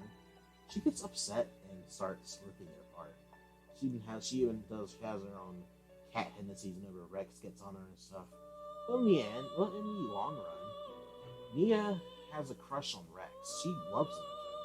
But Rex is such an idiot, he doesn't realize that. And I don't know much about Nia. I just started playing Nia. So much things I don't know about Nia. It's just she's at the bottom of cooking better. But I know enough about Nia. She's not better than Human, Tashi, or Suicide. Noelle, the third and final Genshin Impact character. I hope. Noelle is the maid of the Knights of Columbus. She is a knight in training. She wants to be a knight of Columbus. But she is too nervous. She doesn't think she can pass it. Her vision is cheap. She focuses more on shields and turning defense and offense. Yes, we're going sports lingo. You gotta have defense and wins championships. Also, Noelle is her signature dish, tea break.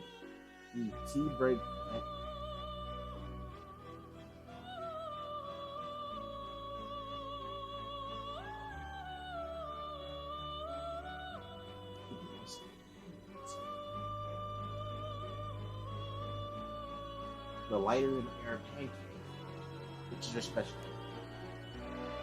Again, they give me the sense that they live all apart around the clouds. Her smile makes them all sense. And I don't think in my head canons, Barbara and Noelle have crushes on travel. And during the hangout sessions,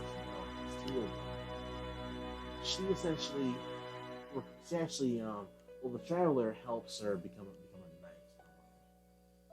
And they go and they relax, drink tea, and then teaches Noelle how to be a knight and whatnot, and be an adventurer. Yada yada yada. Well, you're going right there.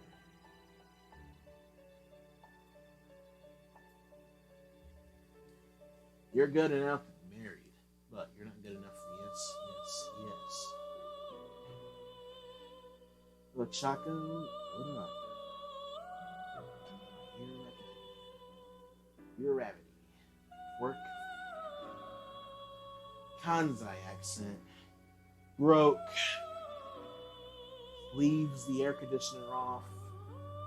Suffers in the heat during hot days in Japan. She likes mochi. She is bubbly. She is easygoing. She is blunt at times. She really, really loves Izumi Midoriya.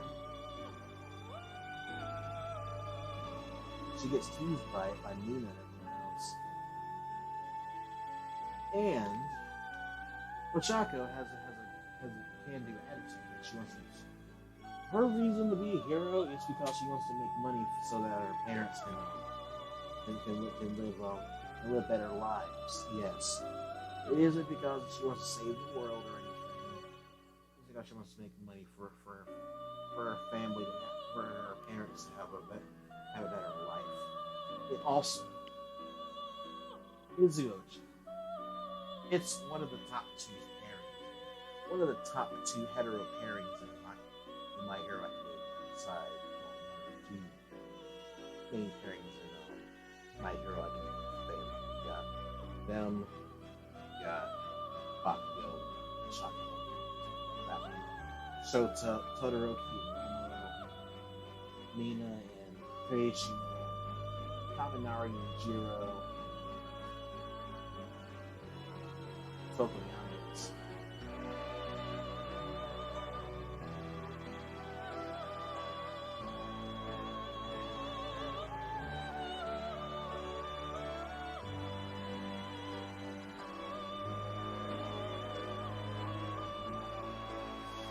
So, without stalling, Jaka. Yes. Yes. Yes. Yes. Yes. We're going right there. Overtook Hinata. Orihime Inoue. Another one of my high school crushes. Orihime. She, before anything happens and stuff like this, she's a weirdo. She makes weird food concoctions. She obviously has a crush on Ichigo since Ichigo went to school and stuff. She lives by herself in an apartment. Her best friend is Tatsuya. They've been friends since high school. We've been friends since elementary school. Whenever Hollows came around and stuff. She awakened the power of Shinshin Riko, a three-way ability, which can attack, defend, and most notably heal. Anything. And then eventually, unfortunately, Orihime gets kidnapped by the Anagi.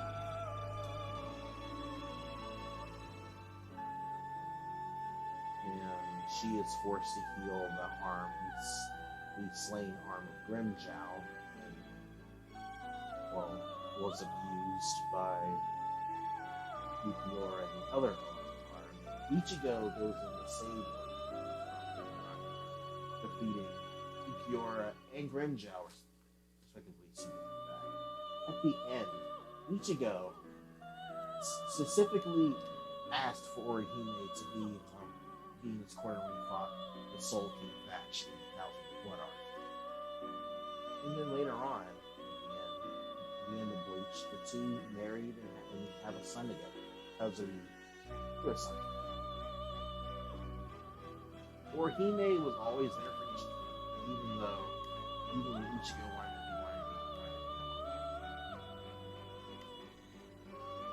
be. I respect that. But you're not better. You're not better than Ochako.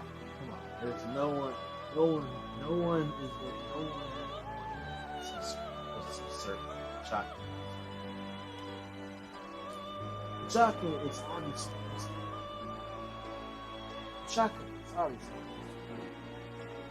she's obviously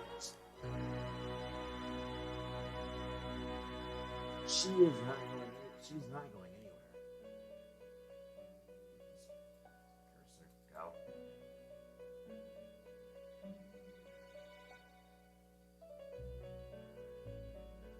Wait a damn minute.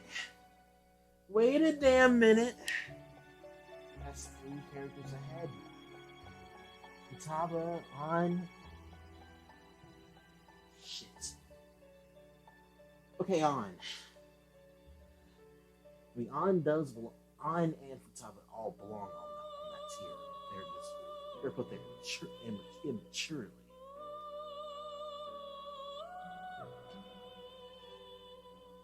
Let's compromise. Han is 75% Japanese, 25% American. She's Japanese American.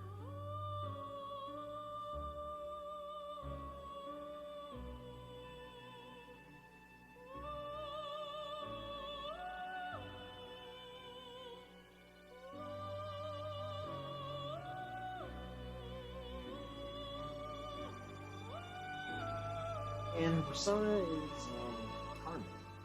Becomes Hecate and Celestine and Royal.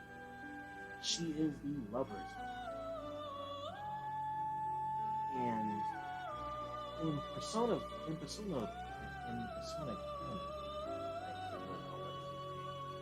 all of the lovers Arcadas have a crush on the protagonist. Lisa Silverman has a crush on Tatsu in Persona 2. It's insane.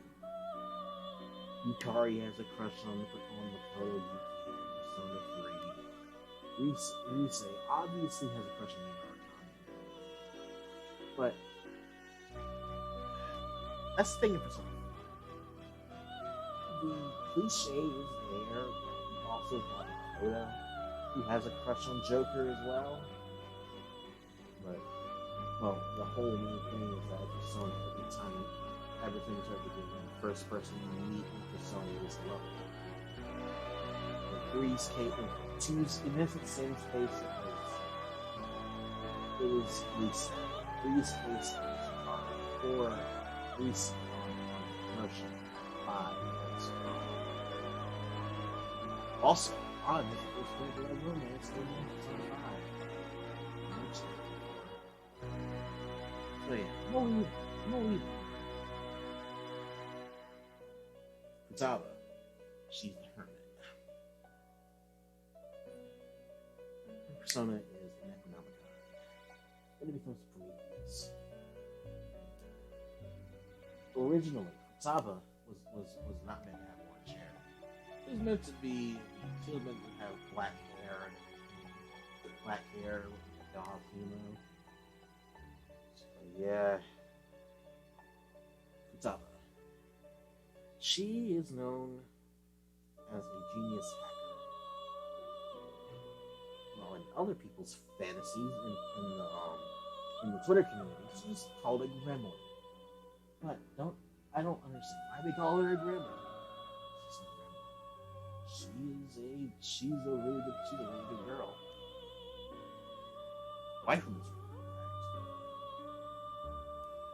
I don't mind mentioning these things. But yeah, she's waifus. But Futaba's Futaba is the only partner in Season 5 that had her heart changed because of the fact that Futaba blamed himself for the death of her mother locked her up. And because of that, she locked herself in a room for after that happened. She was the sin of sloth. And if things didn't go well for Futaba, she would have most likely committed suicide. For those who have those thoughts, you can always go to the suicide hotline for that.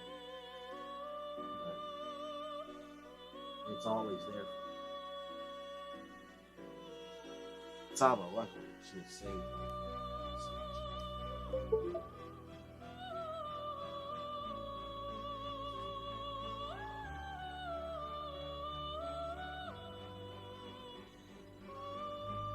And also, Futaba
leads a tornado along Rex. Well, Rex awakens, but then he decided to kill Jim. And then Rex has a dream, meaning Pyra. Pyra gives her life to Rex. Pyra's her element is fire. She, along with Mithra, is a DLC character. Mithra, no, Pyra, may not believe it since it is rude to say it from a lady. She's really heavy. And plus she's nurturing of Rex and everyone else, compared to Mithra, who's a bit of an asshole to Rex and everyone else at first. Pyra, you go. Quiet. From Metal Gear Solid 5, the Phantom Pain. She's a sniper from Cypher for XOF, headed by Stealthface. Unfortunately for her, she has a parasite. She has vocal cordy parasites in her body. And if she were to speak English, she would possibly die of a flesh-eating parasite. I don't know what she's going to play. Besides the fact that she's essentially scantily clad, I don't know enough about her. Ray and Nami. One of the more noteworthy characters in the anime, besides Asuka and Soyu, the Sailor Guardians, Keiko, and Botan from Yuyasha. Ray is the silent member of is the silent pilot of Evo 1. She has no emotion or anything. She just does her job. She respects Gendo Ikari.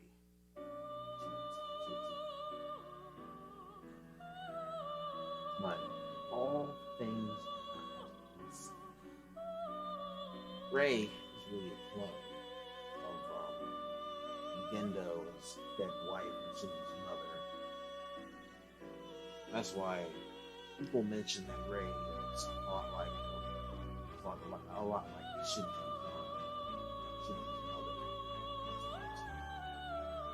He knows exactly what Ray is. But regardless, she's really there. You have Rise Fujikawa. She's a nice. Took a break from model from doing also stress.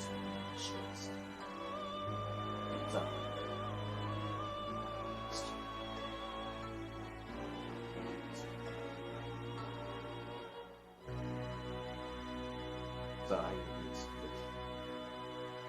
star right. Rise is another.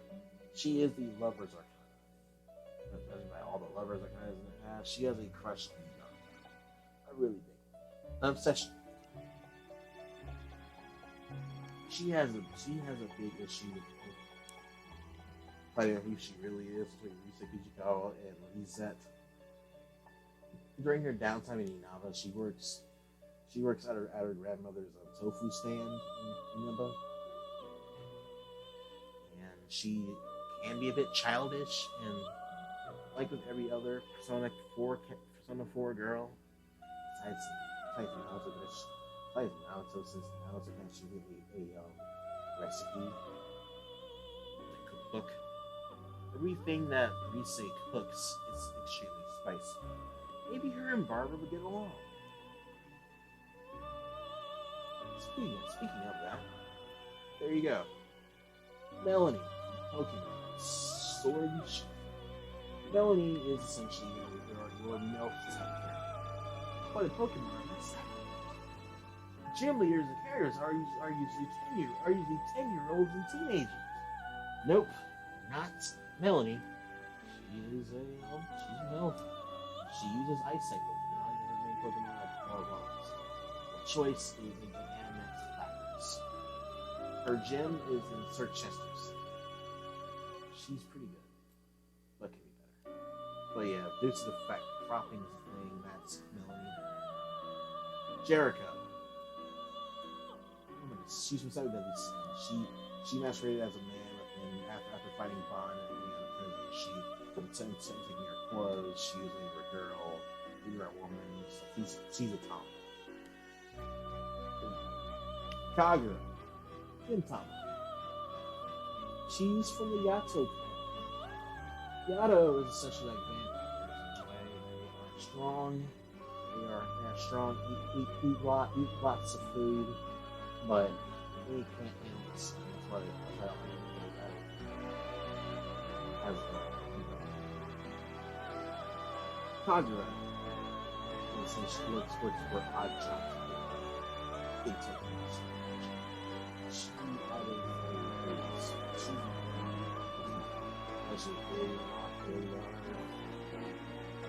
she goes through lots of crazy things. She even has a giant dog inside a Harley. And she only Gintoki always play along with the jokes and stuff, even doing the whole Neo Armstrong Cyclone Armstrong cannon joke that always happens in Gintoki and Gintama at times. But whenever she gets serious, Yado claims herself have been known to kill people, but Kagura hasn't yet found that opportunity to kill people yet, as of me watching this show. Kagura's a fun character, but she's pretty good.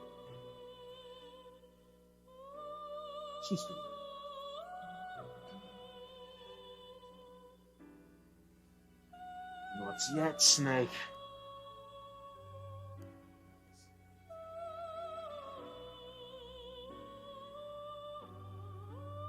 You're not going there, Cynthia. I don't know much. I don't know enough about you. She's also from Gintama. She's also from Gintama, so I know. Ami is she is the teammate and classmate of Sailor. She is essentially the brains of the Sailor Guardians. Her main power is bubbles and water. Her sign is Mercury. Really intelligent. She's even really good at video games too when she doesn't have to go studying. Maybe her and that both.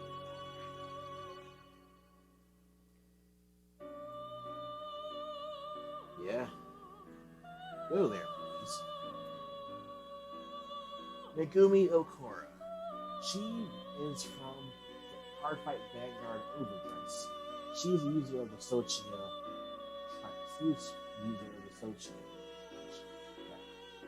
But since Overdress is still in anime, I don't know much about it. And finally, we have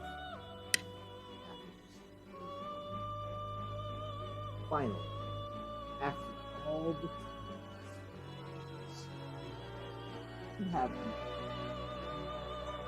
she is her persona.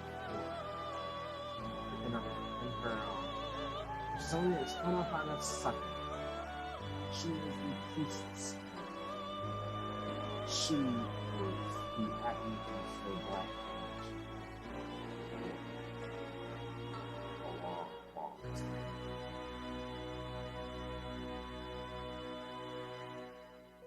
So, Yukiko is essentially one of the more popular girls in Inaba, due to the fact that her parents run the Amagi Inn. It's well known throughout Inaba and parts of Japan, and she's essentially the heir to the Amagi Inn. At first, she doesn't want to be the heir, and then she also was one of the first victims of the Midnight Channel in earlier in the game. She was the first victim that was actually saved by Yosuke, and Chie. Every other person died. Saki Kobishi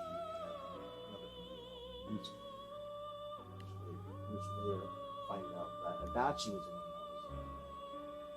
that was Adachi and Nabatane were the ones that were killing him.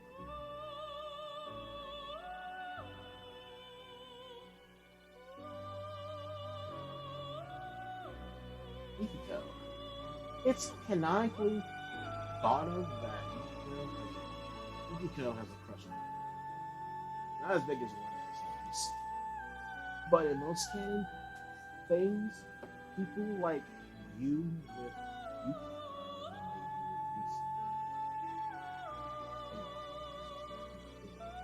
Also, Persona 3 Portable, she made a cameo. She makes a cameo appearance too.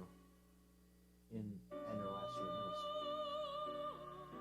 If you recall, Persona 3 takes place 2 years before the events of Persona 4. Her element is fire. Yukiko is one of the best offensive magic users in Persona. Agidai, along with mind charge and everything, she is a force, but not in Blaze. She got nerfed. It was not only knowledge that she used Agi and fire, she can also heal people.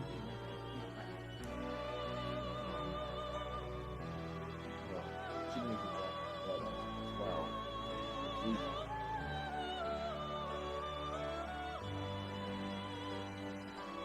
Fight on one.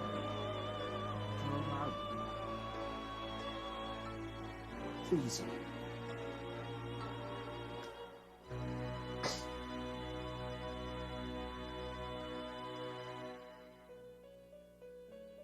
That's it. That's the show. The tier list is complete. Let's run things over one last.